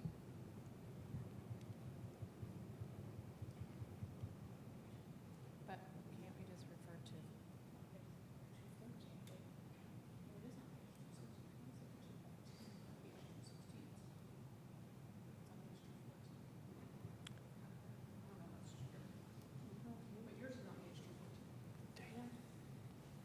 I don't know what link we're looking at. That's just bizarre. Do you see any problems with All right, we're referring here to section, 2.04.110D2A5. Assuming that I read that right, but V, yeah. 4V, yeah, there's definitely some, like, some indentation and numbering oddity yeah, in I the mean, document we're looking at. that's how it comes up on my computer in terms of the sections, and none of those are indented, which means that it is really difficult for me to determine that, but I think that's right.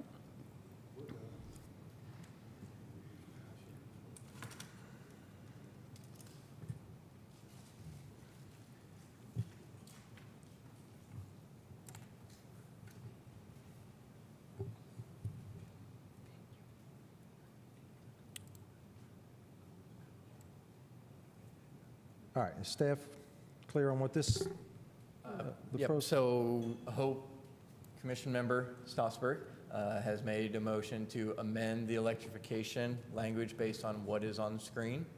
Yes. Is there a second for that motion? Second.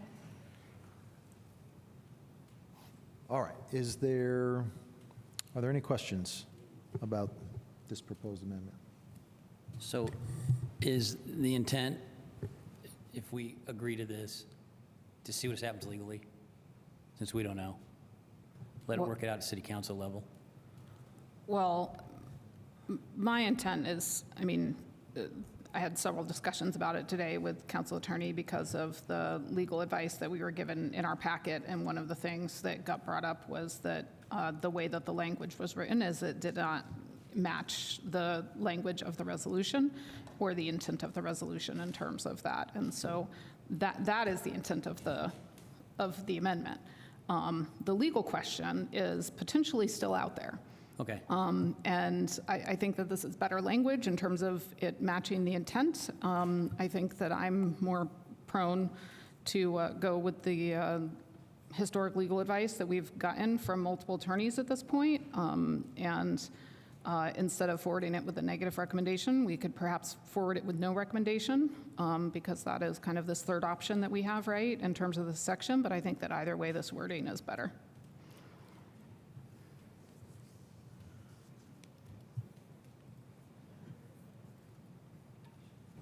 Any other questions?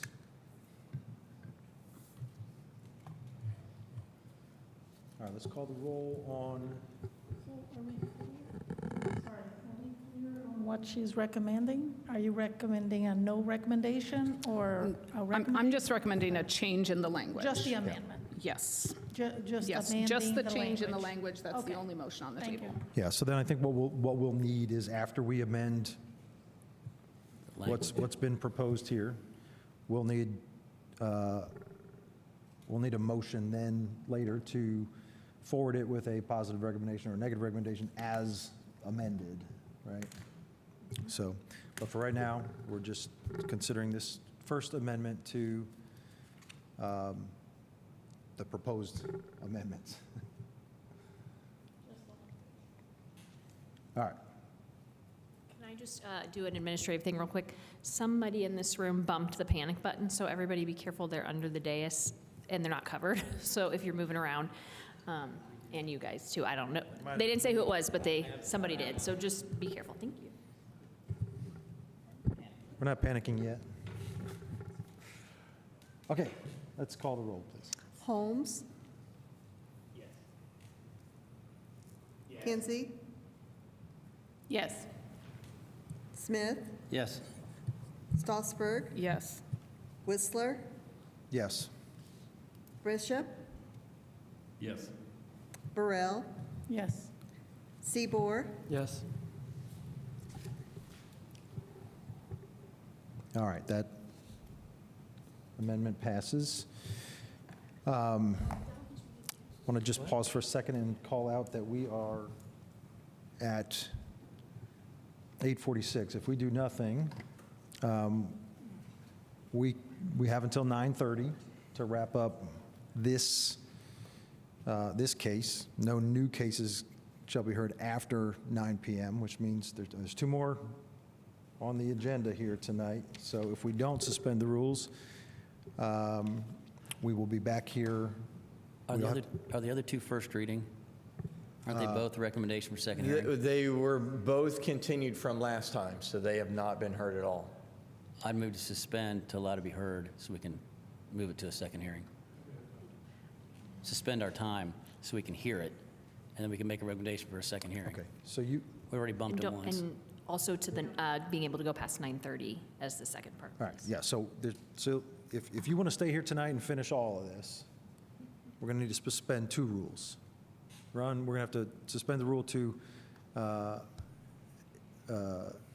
overrule our adjournment time of 9:30, and we're going to have to suspend the rule to allow new case to be heard after 9 p.m. You want to suspend both those rules? Yes, only because the other two are recommendations for second hearing, and I think we need to get first reading in, and we can just kind of leave it at that. Yes, we could certainly still take the action to continue those. We don't have to take Right, we final don't have to action. get a on big them. discussion, we can just continue them Okay. after we hear staff report. So your motion is to suspend the rules to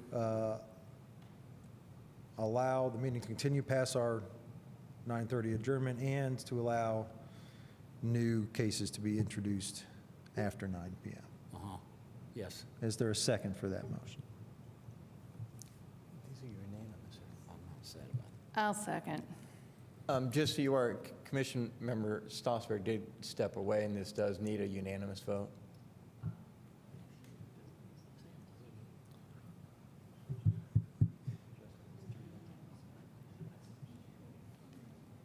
How much time before, we have to do this before 9? We got 12 minutes. I'll withdraw and let's keep going with what we're doing. No, she's coming back. She's back, okay.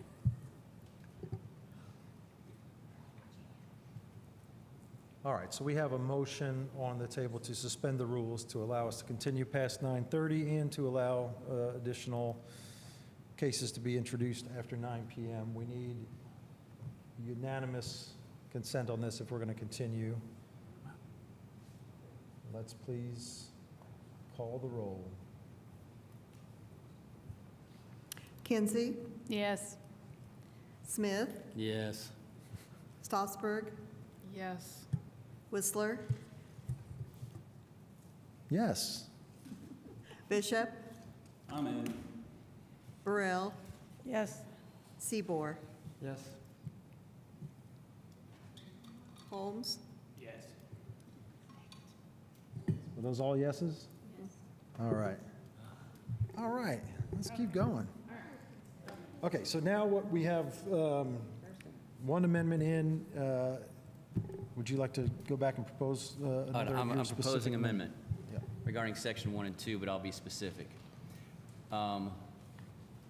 Regarding table 04-3, mixed-use district dimensional standards, I propose we include MN and MN in these changes regarding lot area, lot width, front build-to range, front,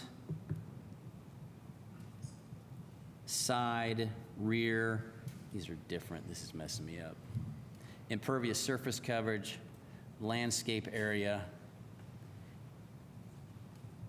to reflect the same changes in table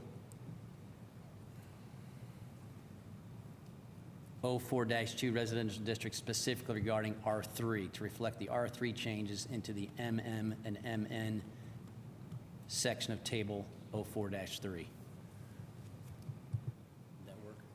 I think so. I think that was clear. Can you remind us again what page that table's on? I'm not sure they're the same pages as the Page 105 and 106. Thank you.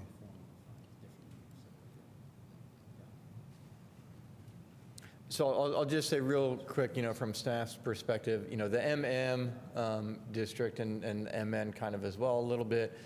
It's a wide range of situations. It is a mixed-use medium scale. We see a lot of commercial development, does allow for buildings that are 4 stories high.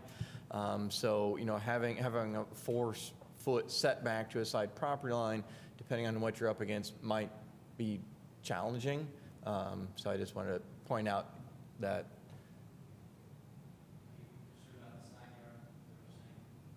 Yeah, so, it sounded like you were proposing to change that to the R3 district standards. And so the R3 district has a 4-foot side yard setback requirement. So a 4-foot side yard setback requirement for a 4-story building that's 50 feet tall might be out of context in some situations. So the note 6, buildings abutting a property in R1, R2, R3, R4 zoning district shall comply with the standards in section. That doesn't cover that? I'm sorry, you said that There's a again? note 6, buildings abutting a property in the R1, R2, R3, R4. There's an exception if you're next to that. Yeah, so that's dealing for the transition. That's assuming it's a different zone, not a different use. Okay. Well, if it's zoned, it's zoned.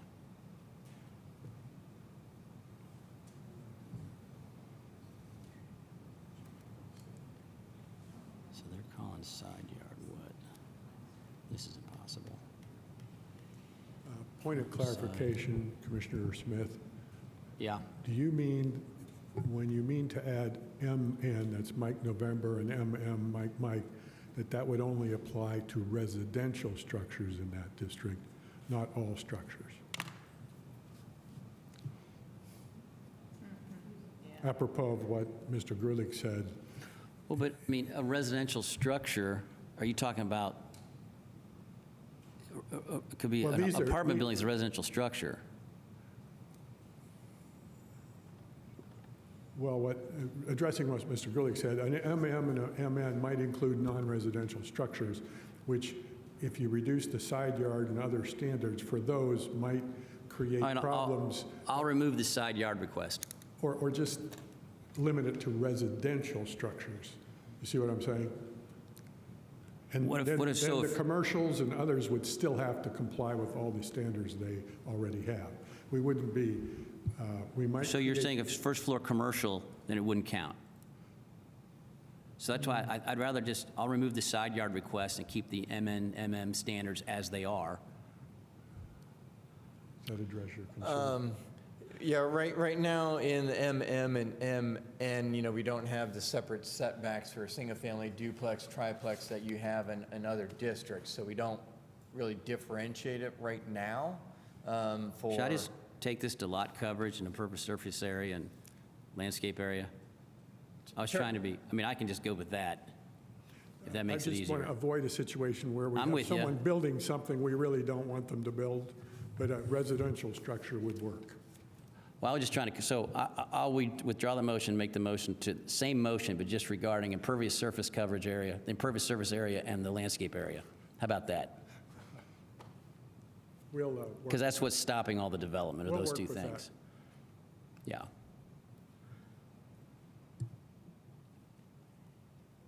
All right, so the motion is to, in table 04-2. That's fine. I'm sorry, 04-3. Yeah, 04-3 to have impervious surface coverage area and landscape area to reflect R3 zone. as proposed in table 04-2.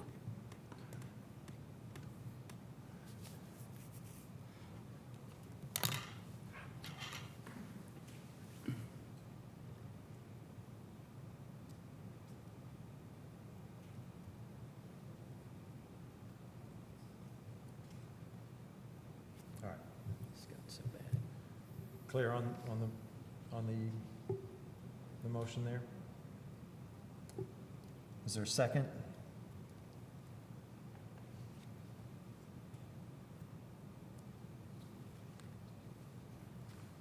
Second. Need housing. All right, any discussion? Commissioner Stossberg? I just want to note that in R3, there's actually no landscaping requirement. The minimum landscape area is none, and I'm not in favor of changing the MN and MM to no landscaping requirement at all. Can I get a definition of what that even is? I don't even know what it is.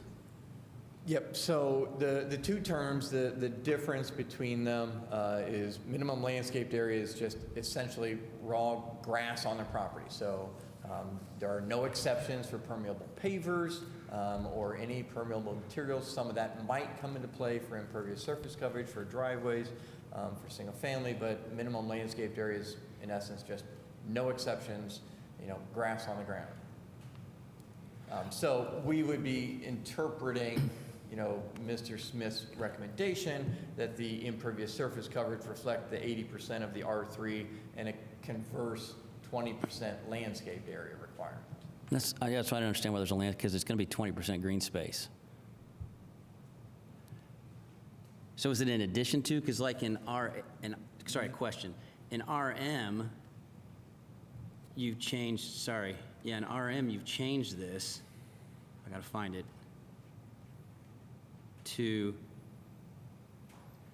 80 or 75% because there's no table, and then 20%.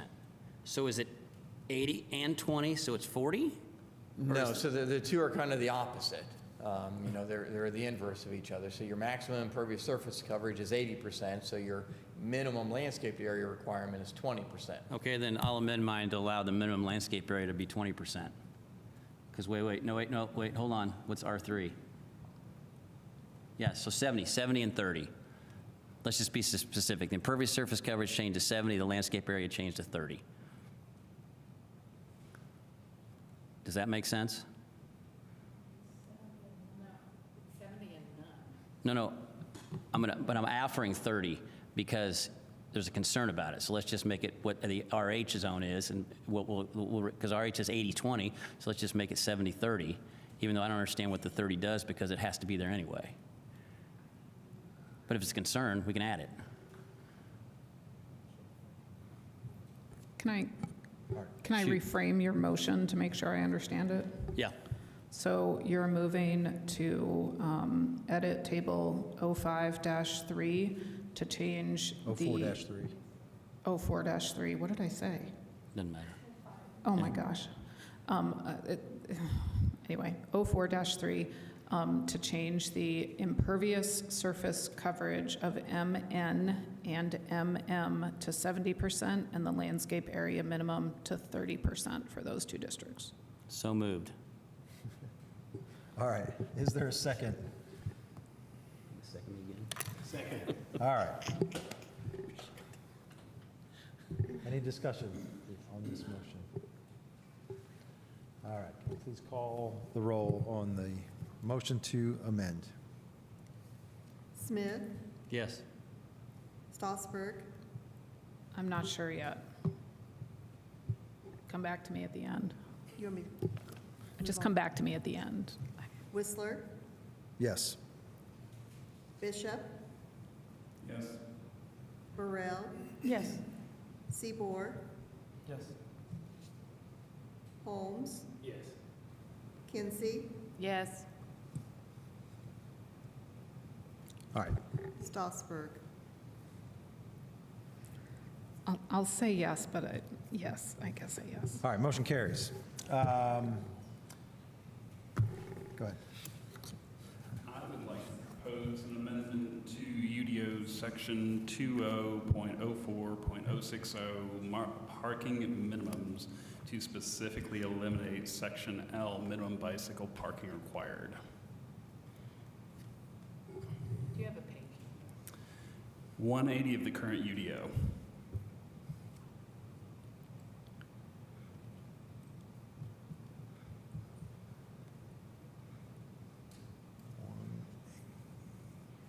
I'll second for the vote. Okay.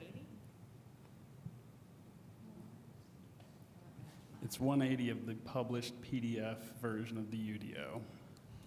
Can you, can you reference the, I need the red line version. the red line version? Fine.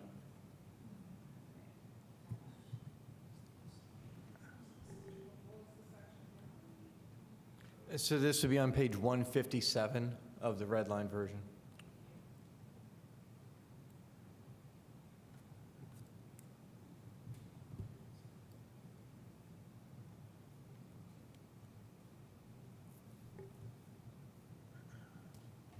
All right. Commissioner Bishop, do you mind just restating your motion one more time now that I've Yeah, I'd like to make an amendment to Section 5, which refers to 20.04.060 of the UDO, specifically to remove Section L, minimum bicycle parking required.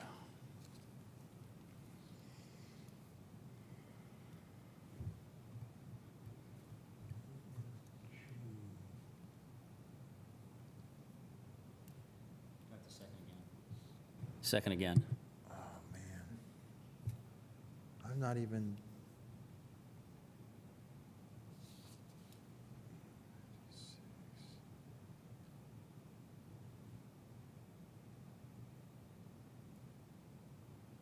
I don't even see a section L on.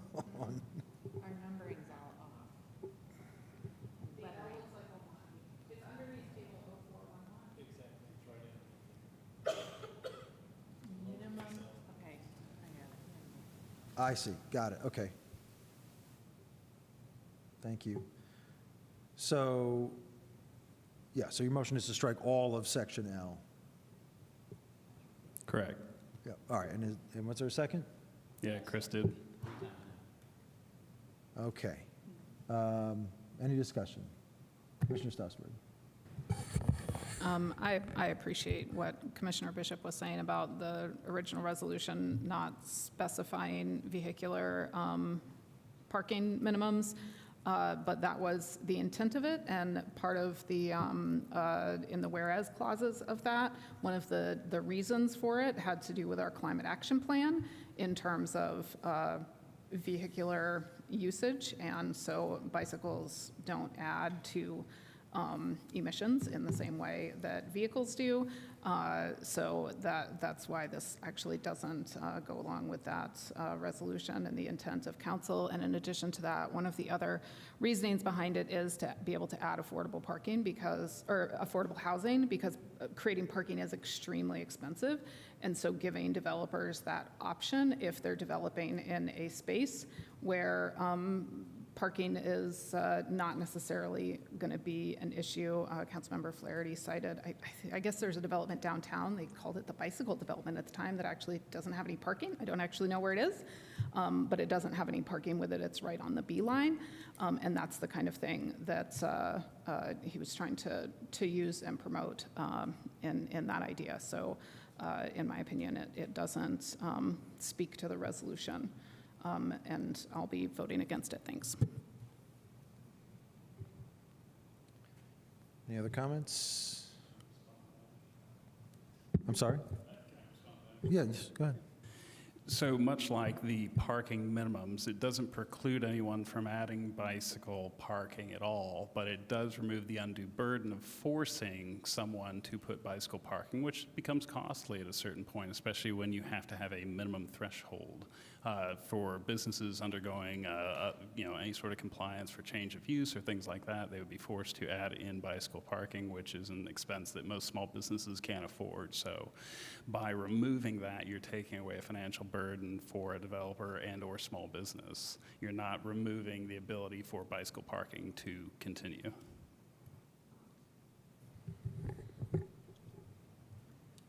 Any other comments? Commissioner Seabour. I guess just a question if staff wouldn't mind weighing in on the proposed amendment.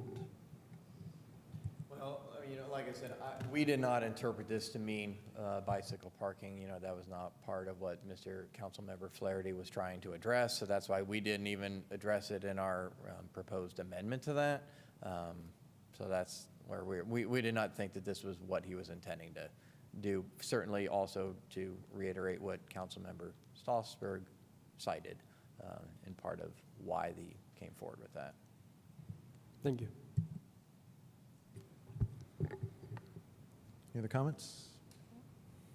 All right, let's call the roll on the proposed amendment, the motion to amend. Stolzberg, No. Whistler, Yes. Bishop, Yes. Burrell, Yes. Seabour, No. Holmes, Yes. Kinsey, No. Smith, Yes. Myth. Whistler. Yeah, I already said yes. I think that's 5 Yes. yeses? That was fine. Just a All right. recommendation. They would turn it down anyway. Motion carries. They would Okay. blow it up in the air. Any other I do. amendments? Okay. Commissioner Smith. Section 2005050, page 228, subdivision development standards, CIII. Did we already do this one? Remove the less than? We never got back to this. Remove the less than 150 feet deep. All that are, well, make sure it makes sense, but remove the 150-foot deep lot depth. None of the rest of it. Give me that page number one more time, please. 228. 220. Well, Okay, it's so we- 2005050, subdivision design standards, CIII. Yeah, right. So yes, section CII, you're moving to strike the words, "that is less than 150 feet deep." Correct. Is there a second? Second. Any discussion? I want to make sure that this still addresses, and Eric, I want to get the staff's input on assuring that this still addresses the fire department concerns. Is that clear just by removing? Yeah, the remainder of that where, no structure can be built on the lot, that's more than 150 feet from the street, seem to still address what the fire department's concerns were.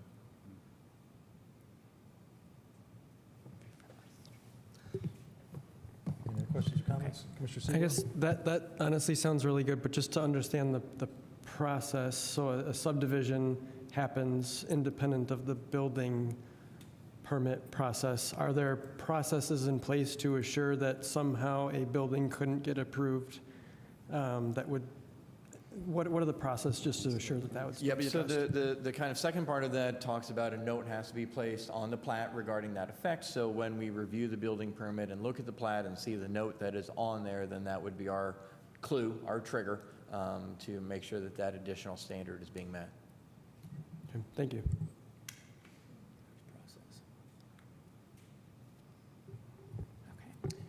Any other questions, comments? All right, let's call the roll on that amendment. Sorry, on this one and the last one, I don't know that you went to public comment for an amendment. You are correct. I haven't done on any of them. Sorry. All right. Do we have to start over? No. Is there any public comment? Here's what I would do. I don't think there's going to be any, but is there any public comment on this amendment? If there's anybody online that would like to give public comment on this proposed amendment, please use the raise hand function. And if you'd like to make comment on the prior amendment, I'll allow that at this time as well. All right, seeing none, back to the commission. Let's call the roll on the motion to amend. Whistler, Yes. Bishop, Yes. Burrell, Yes. Seaboard, Yes. Holmes, Yes. Kinsey, Yes. Smith, Yes. Strasburg. Yes. Okay, motion carries. Is there any other motions at this time? All right, so we have this, the document as amended, as it is currently. It includes the changes from all 4 sections. So if a commissioner would like to move this along with only some of those sections, again, we'll need to be specific if there's something you want to exclude from the motion. I'll motion to move ZO, let's see, 2026-06-0006 forward with a positive recommendation based on the 3, including the 3 amendments that were voted on at tonight's meeting. All right, 4? so 4 amendments, you could just say as amended. as amended. Second. All right, so the motion on the table is to forward as amended, which includes all of the original changes. Is there any final discussion? Are you moving with a positive recommendation? That is the motion on the table. Yeah, I just really, want to move this forward because it will be taken up by council, and I'm sure they'll have additional, They'll change things. they'll have additional comments and questions and changes. But we've been asked to move on this by council, so I want to do that. Commissioner Seaborn? I'll just echo what Commissioner Kinsey just said, and just for this group's sake, and maybe more for council's sake, to be thinking about the removal of minimum parking requirements. Some land uses, or some streets, I guess, don't allow certain land uses to park on those streets if it's in a certain permit zone. So just wanting to raise that awareness, to be thinking about if people aren't parked on the site and they're assuming they will park on the street, that's not always possible in certain areas. So just keeping that other larger policy implication in mind as well. Any other comments? I'll just say one more time for the record, something I've said many times before, which is I don't like the way that we are doing this with our incentives.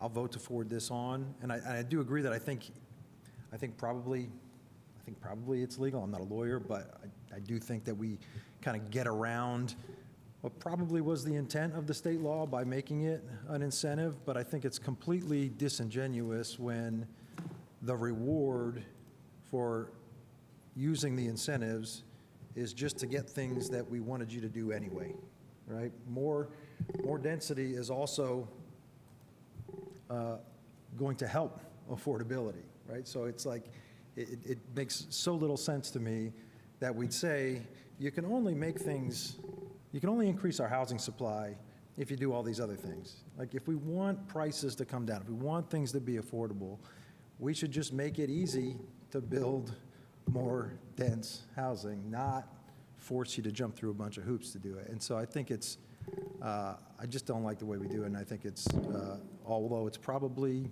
legal, I think it's just bad policy. But that being said, we know this was specifically requested by the council, and they're going to do with it as they will. So I'm happy to send it back their way. Can I make a motion to amend the motion on the table? You can, yes. To forward the petition as amended to council, but with no recommendation, instead of a positive recommendation, to send it with no recommendation.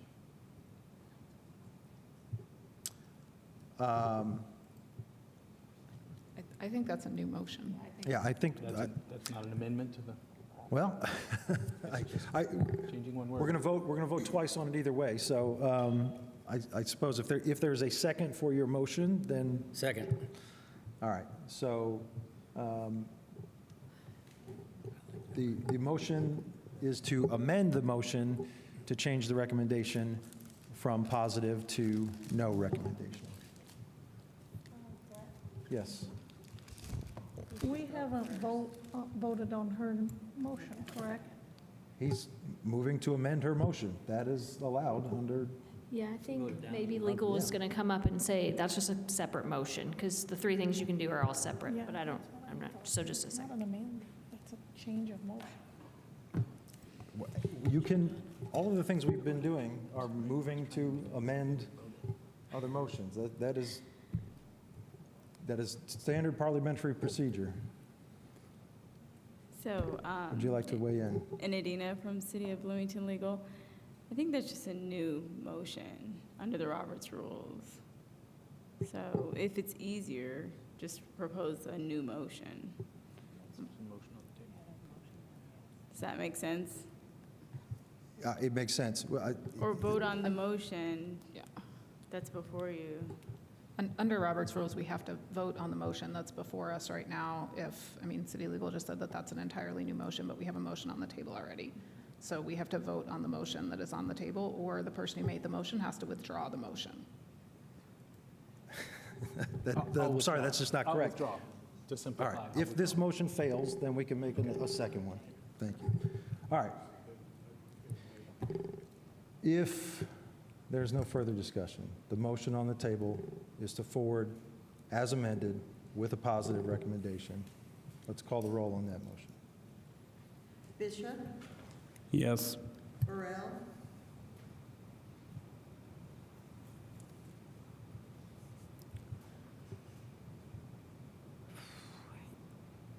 No.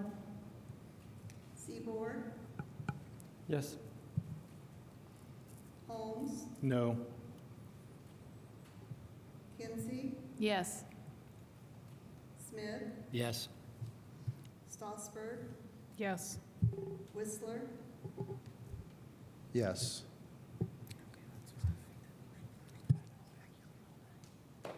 I lost count. 6-2.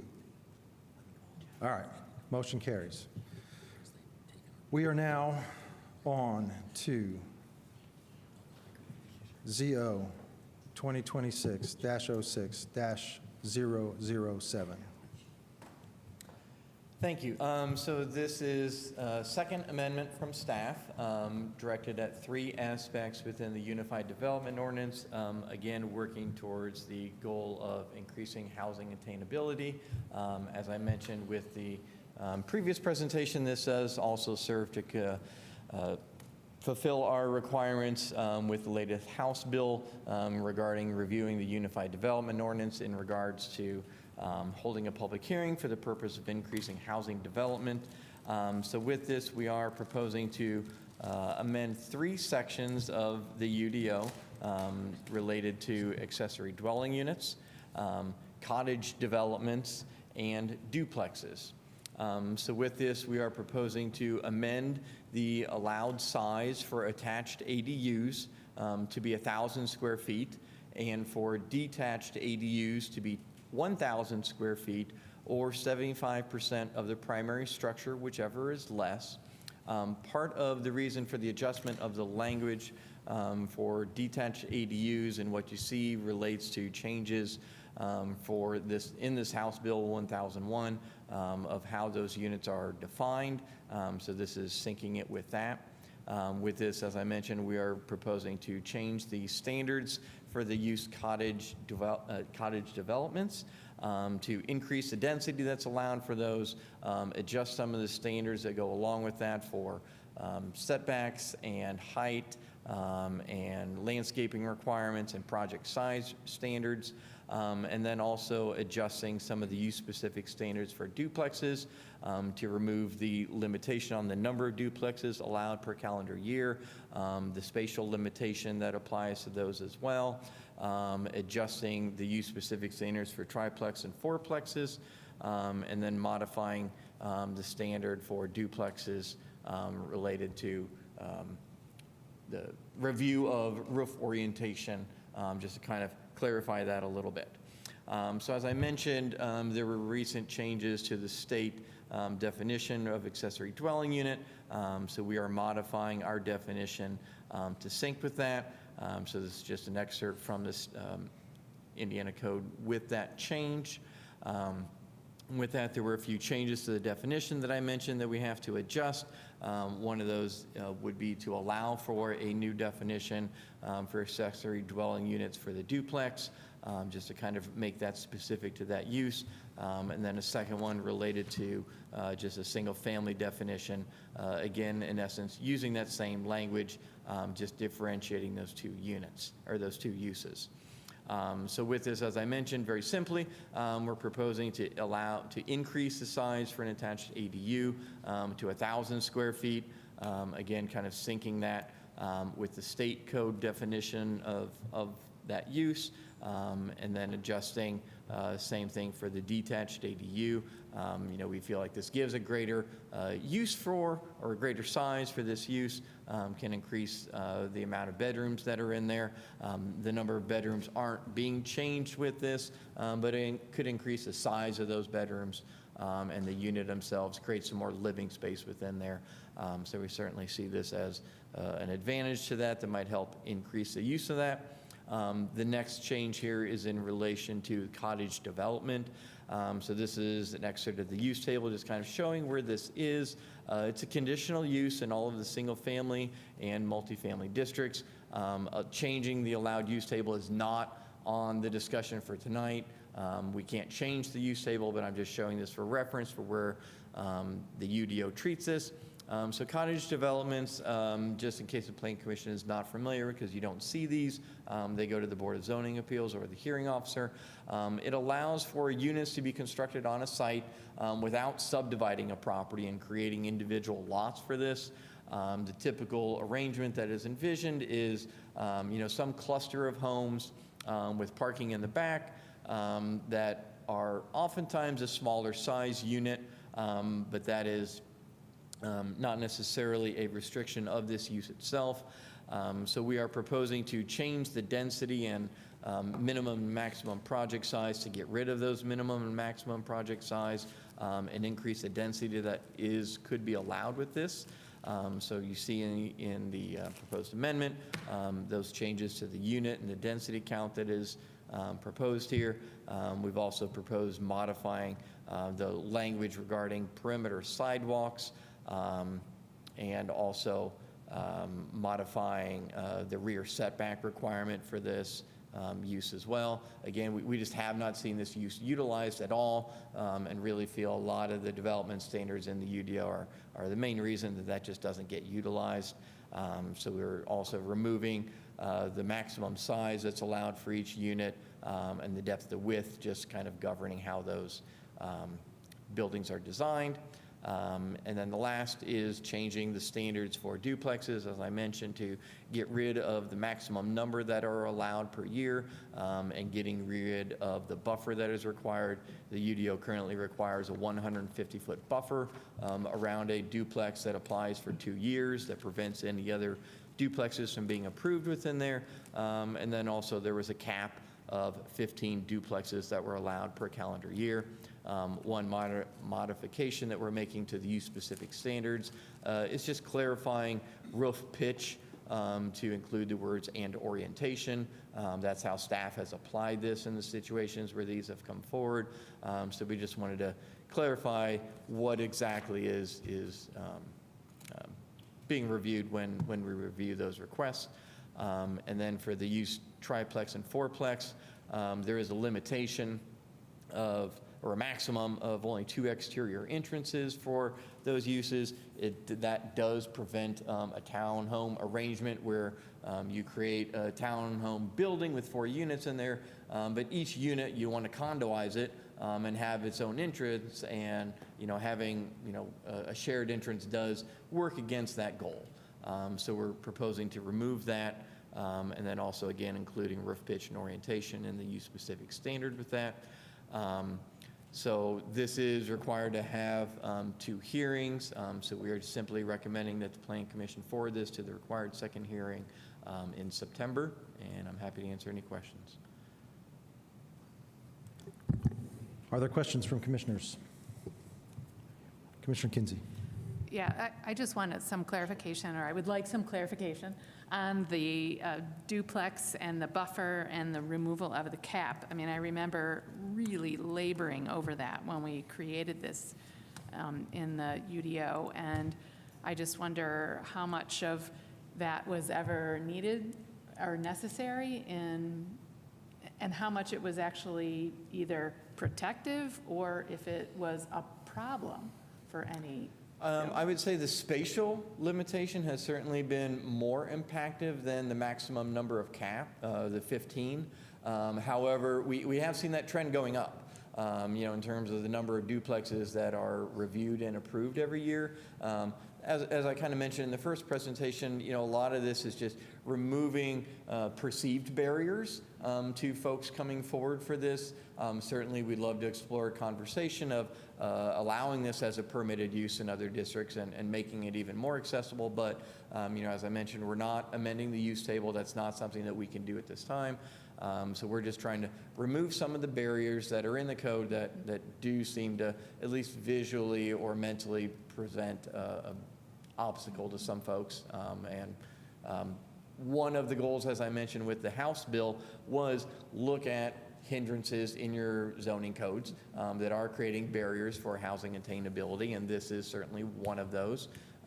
As I mentioned, we're not hitting it, but we certainly could, and we would hope to, see more of these utilized. So this is something that is encouraged with that House bill, and so we're recommending removing this. Okay, thank you. Commissioner Holmes. So segue into the House bill, just very briefly, does the House Bill 101 require this language and these changes? It does not require. It encourages communities to, one of the things in that language does talk about, encouraging communities to make these permitted uses, but it encourages communities to look at and remove barriers to housing through ADUs, through diversity of housing types, duplexes, triplexes, fourplexes, reducing setbacks, increasing impervious surface coverage, but all the things. But is it required? No, it's not required. Not required? Okay, that's good. Thank you. No. Any other questions? Commissioner Stossberg.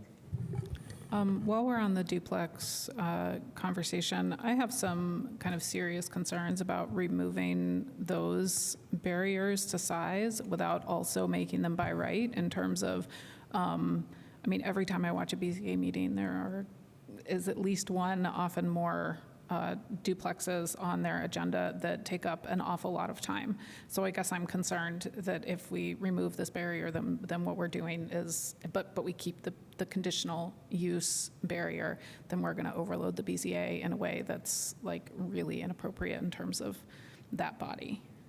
Yeah, so, as I indicated, we would certainly love to have a more open conversation and path about amending the use table. Amending the use table requires notification to all affected property owners within the zoning district, so it has a much higher public notification requirement. It's a lot costlier. So, we looked at doing some use table amendments, but that was not something that we were moving forward with at this time. Hopefully, that is something that maybe we can revisit very soon in the next year or two. But we share your concerns and thoughts. Other questions from commissioners? Just a statement that I agree with your proposal, because I'm on the BZA, and it should be by right. So. Commissioner Kinsey? I'm also in the same view, and I just wonder if the staff has thought more about what it would take. I mean, obviously, there are obligations about noticing and, public information, but I just wonder if there's more of a case to be made and what that might be. And maybe this is more of a comment than anything, but I do think that there's a larger issue here than just noticing and making sure that the public has sufficient, and living in all those zones have information.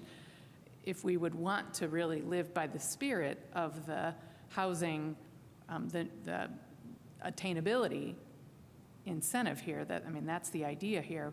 I think we would need to perhaps report out on,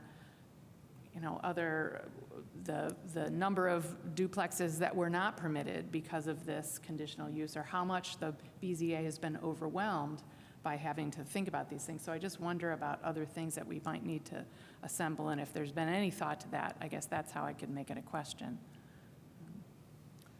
Yeah, like I said, we hear your thoughts and concerns and see the same thing.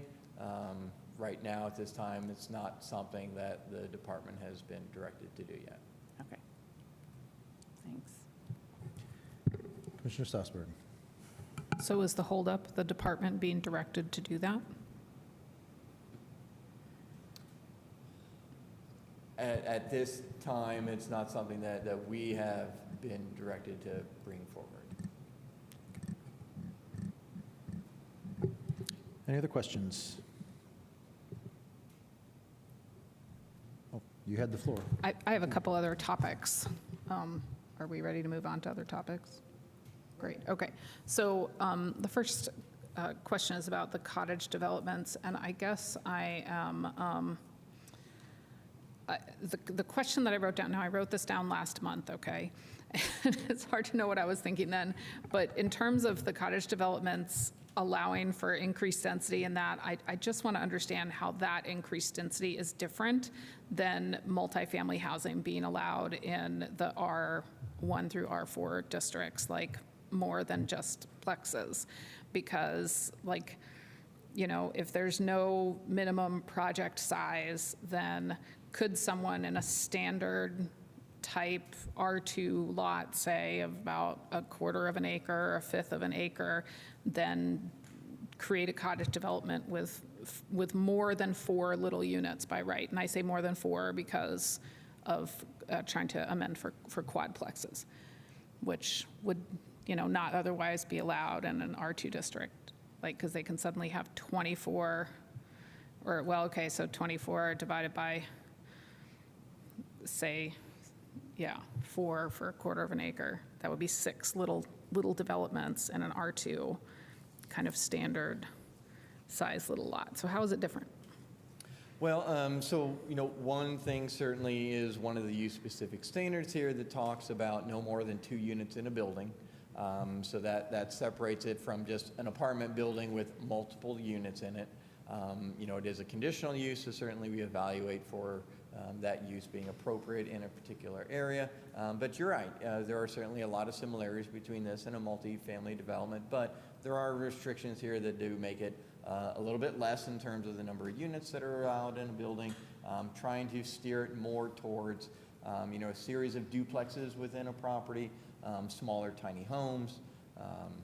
Doesn't necessarily have to be a tiny home, but it's just, again, something to try to move the needle to getting more housing within the community. Again, there aren't a lot of empty lots in the single-family zoning districts where you're going to get this happening at a very large scale. So it's probably something that's just really going to be more utilized on, the rare lot that might be available, or a situation where somebody wants to have a couple more units in their backyard that has a single-family house up front, and they want to have 2 or 3 units in the backyard, or it's hard to really kind of envision it because there's just a mix of possibilities that would have to kind of come forward. Well, how is it different from an ADU then? So right now ADUs, the owner has to live on the property, so this would not necessarily have that. Okay. I have one more unrelated question. Should I go ahead? All right, so I'm trying to find it now. In the definition of there's a change of definition. It's on my page 348. I just have to find page 348.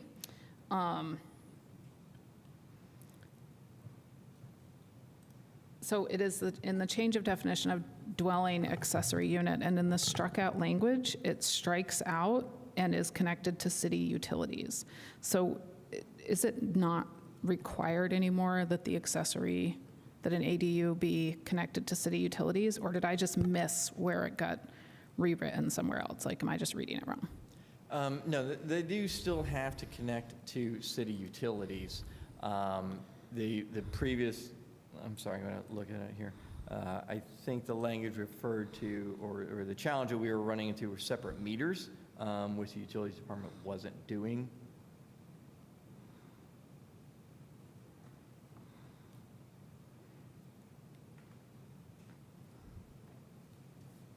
So you're trying to eliminate the need for an ADU to have their own meter? Yes, that Okay. was the main problem that we were running into, is utilities just wasn't Right. doing that. So we were changing this to reflect that policy that they had. But in the end, what you've done is struck out connected to city utilities. So is it still somehow, is there still a requirement in there that it has to have utilities connected to our, because otherwise, so I guess here's the question, what's stopping somebody from putting in an ADU with a composting toilet?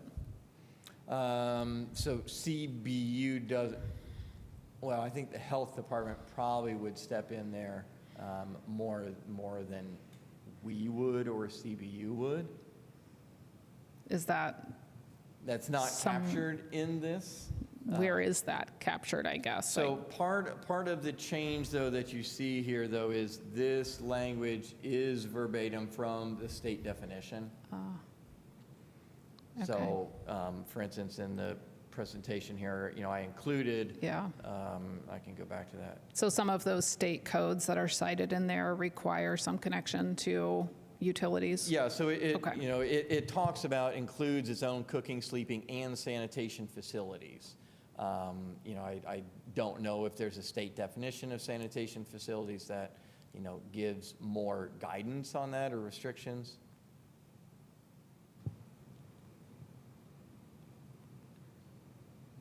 We can certainly look into that and have an answer for you next time. I would appreciate that, honestly. I mean, this is coming from a kid who was born in a house without an indoor plumbing. So it wasn't that long ago that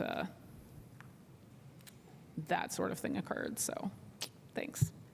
Those are all my questions. All right, thank you. Any additional questions from commissioners?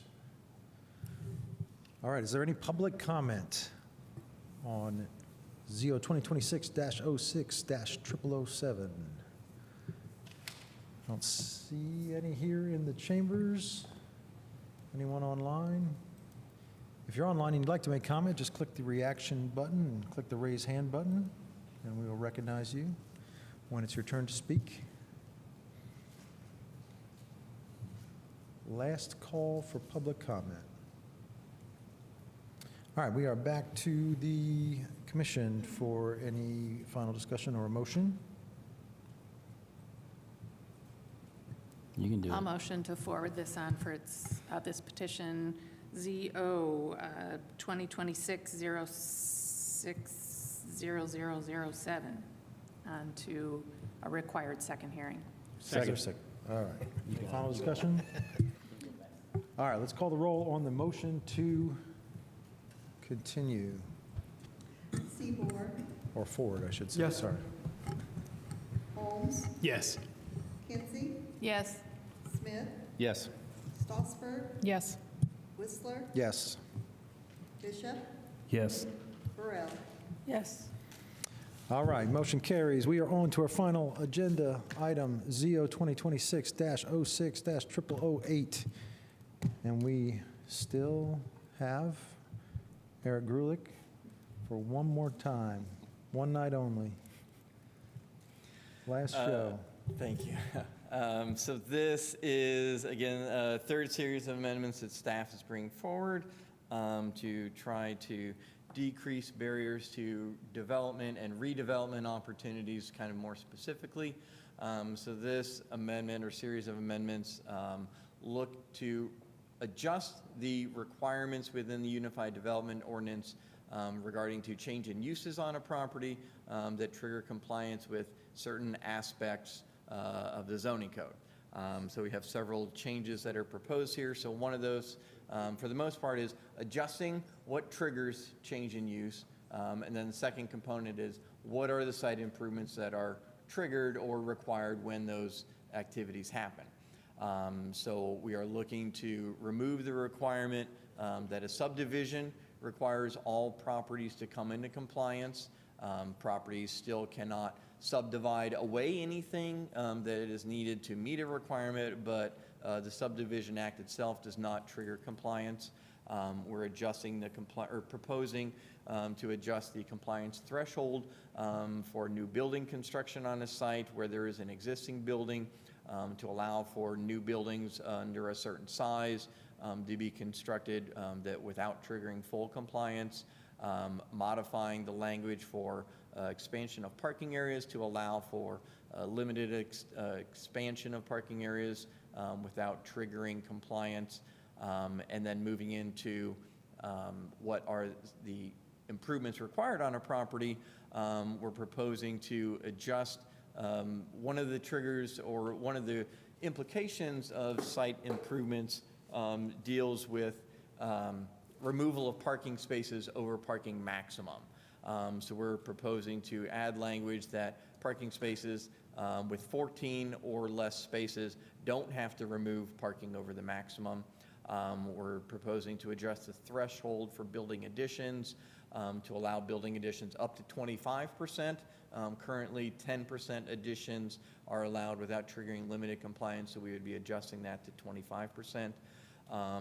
And then going into the world of what triggers change in use requirements, one of the big things that we have right now, there are several things that trigger change in use requirements, certainly expansion of buildings, expansion of use on a property, but also one of the triggers is moving from use categories within the UDO. So the UDO has uses that are broken into specific subgroups, as they're called. So if you move from one subgroup to another, that is a change in use. So as you can see here, the change excerpt for the change in use table. If you are going from indoor recreation to an office, that is a change in use. One of the other change in use triggers is dealing with a property or a building that has been abandoned. So right now the UDO defines abandonment as a property or a building that the previous use has been removed or abandoned from 12 months. So we would be proposing to change that to 24 months. So with that, as I mentioned, I kind of gave an overview of what those actual triggers would be. So I've just got the actual citations in there that talk about allowing for new buildings to be constructed on a site that are less than 25% of existing buildings would be reviewed under limited compliance. And then talking about some of the building additions and expansions of parking areas that would be allowed.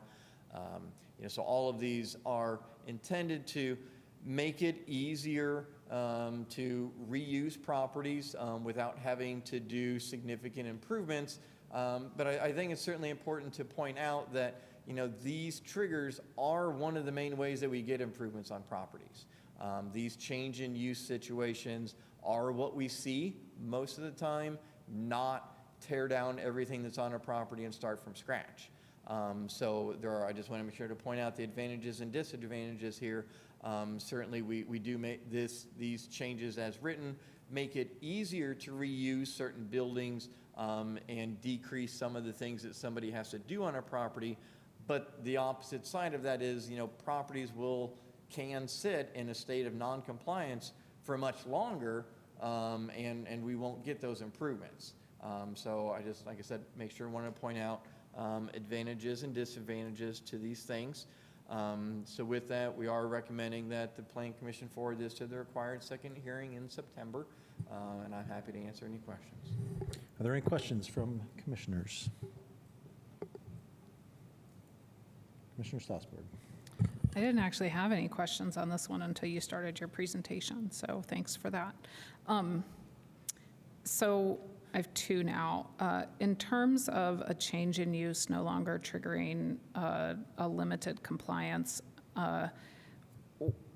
what would happen if the new use really changed how the property interacted with the public or the street? Like, wouldn't that kind of cause a problem potentially in terms of increased traffic or severely decreased traffic, just in terms of that street level interaction? And then how much, and I guess this speaks maybe to my second question, or the second part of what you just said in terms of improvements that, might be better in terms of the UDO to make depending on the usage. Like, I guess I'm thinking about things like landscaping or parking, though I guess one of the other things that we just did tonight was eliminate minimum parking requirements, but we still have maximum parking requirements.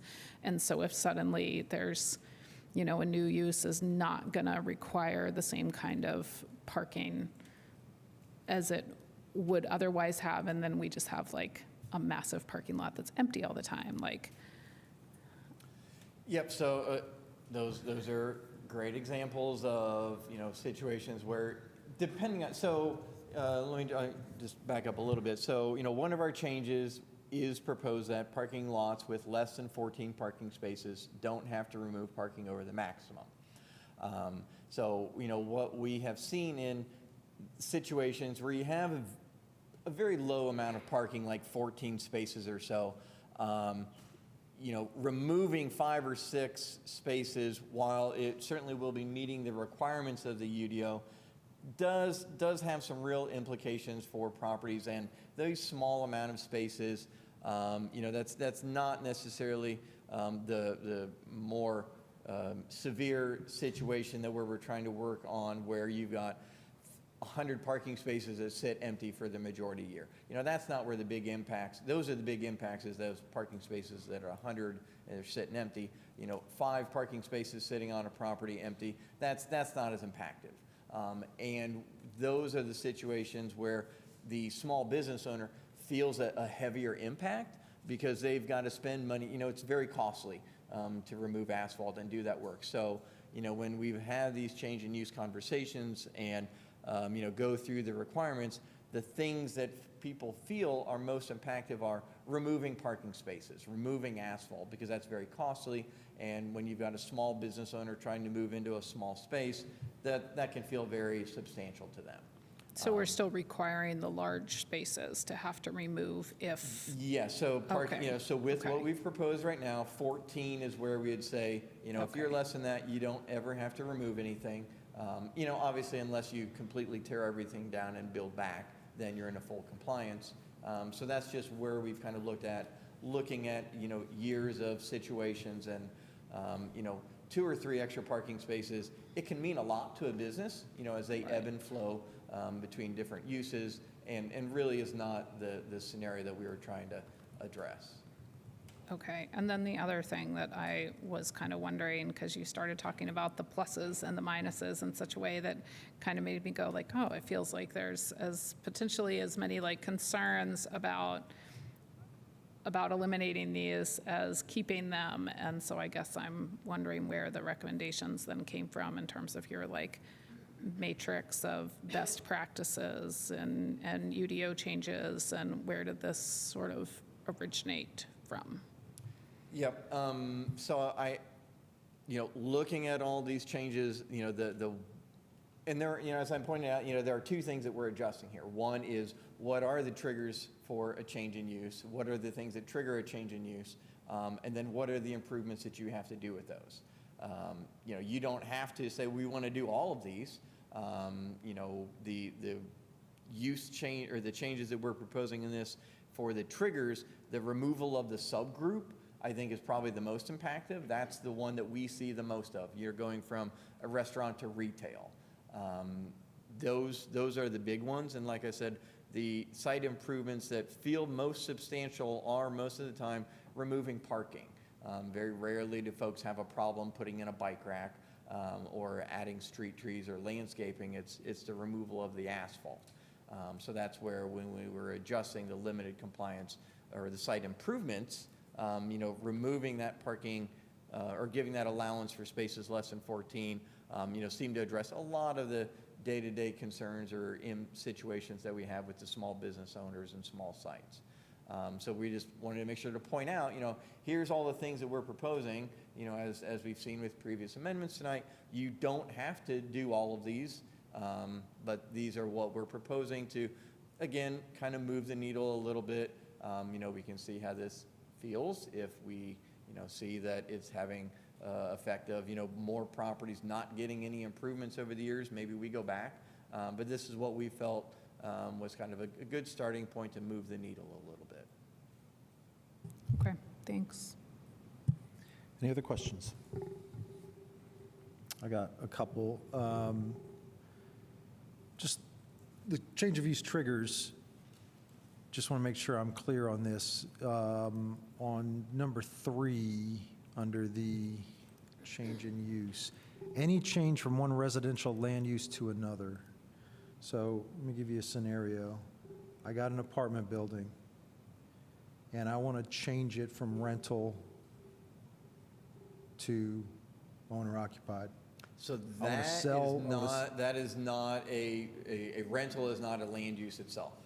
It's still a dwelling unit. So one residential land use to another would be multifamily to an opioid rehabilitation home. Okay. Or, So condo is not a, yeah, so that is not a not a separate land use. sub-use anywhere in the. No. Okay. What about, I've got a warehouse. I'm sorry, say that again? I've got a warehouse, and I want that now to be, I want to put office in there. Not changing anything to the physical structure, nothing, no change to the footprint. Just instead of stacking boxes in my warehouse, I want to put some desks in there and let. Yep, so that would fall into the subgroup category that I was talking about, where you're going from a warehouse to an office. So warehousing is listed under employment. That's kind of the subgroup that's listed in, with just a few other things. Bottled gas, contractor's yard, distribution warehouse, outdoor storage, self-service storage. So that's it. So if you go to anything other than those 5 or 6 things, it's a change in use. Yeah, I think that's where that's a comment, I guess.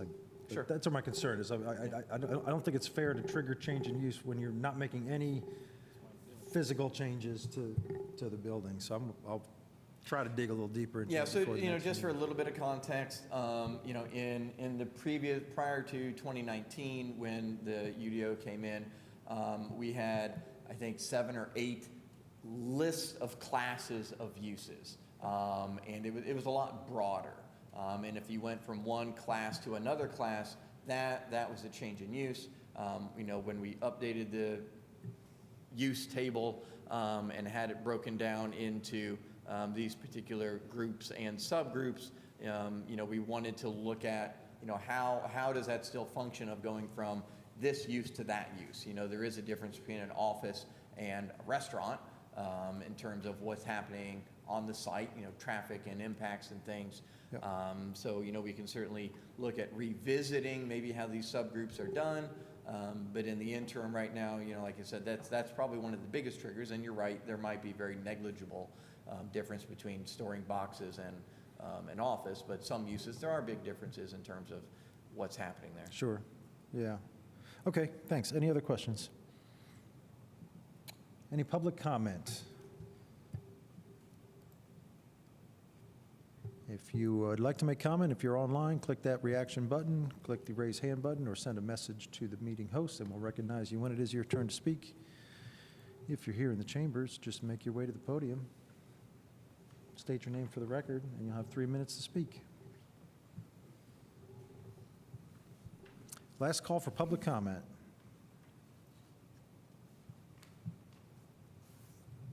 All right, we are back to the commission for any final comments or motion.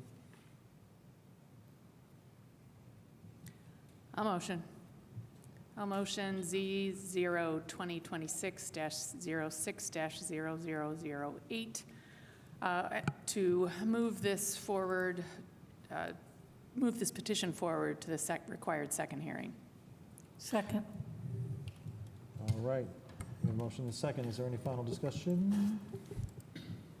Seeing none, let's call the roll on the motion to forward to the second hearing. Kinsey, Yes. Smith, Yes. Strasburg, Yes. Whistler, Yes. Bishop, Yes. Burrell, Yes. Seaboard, Yes. Holmes. Yes. Motion carries. Thank you all for your patience this evening. That's our final agenda item. We are adjourned.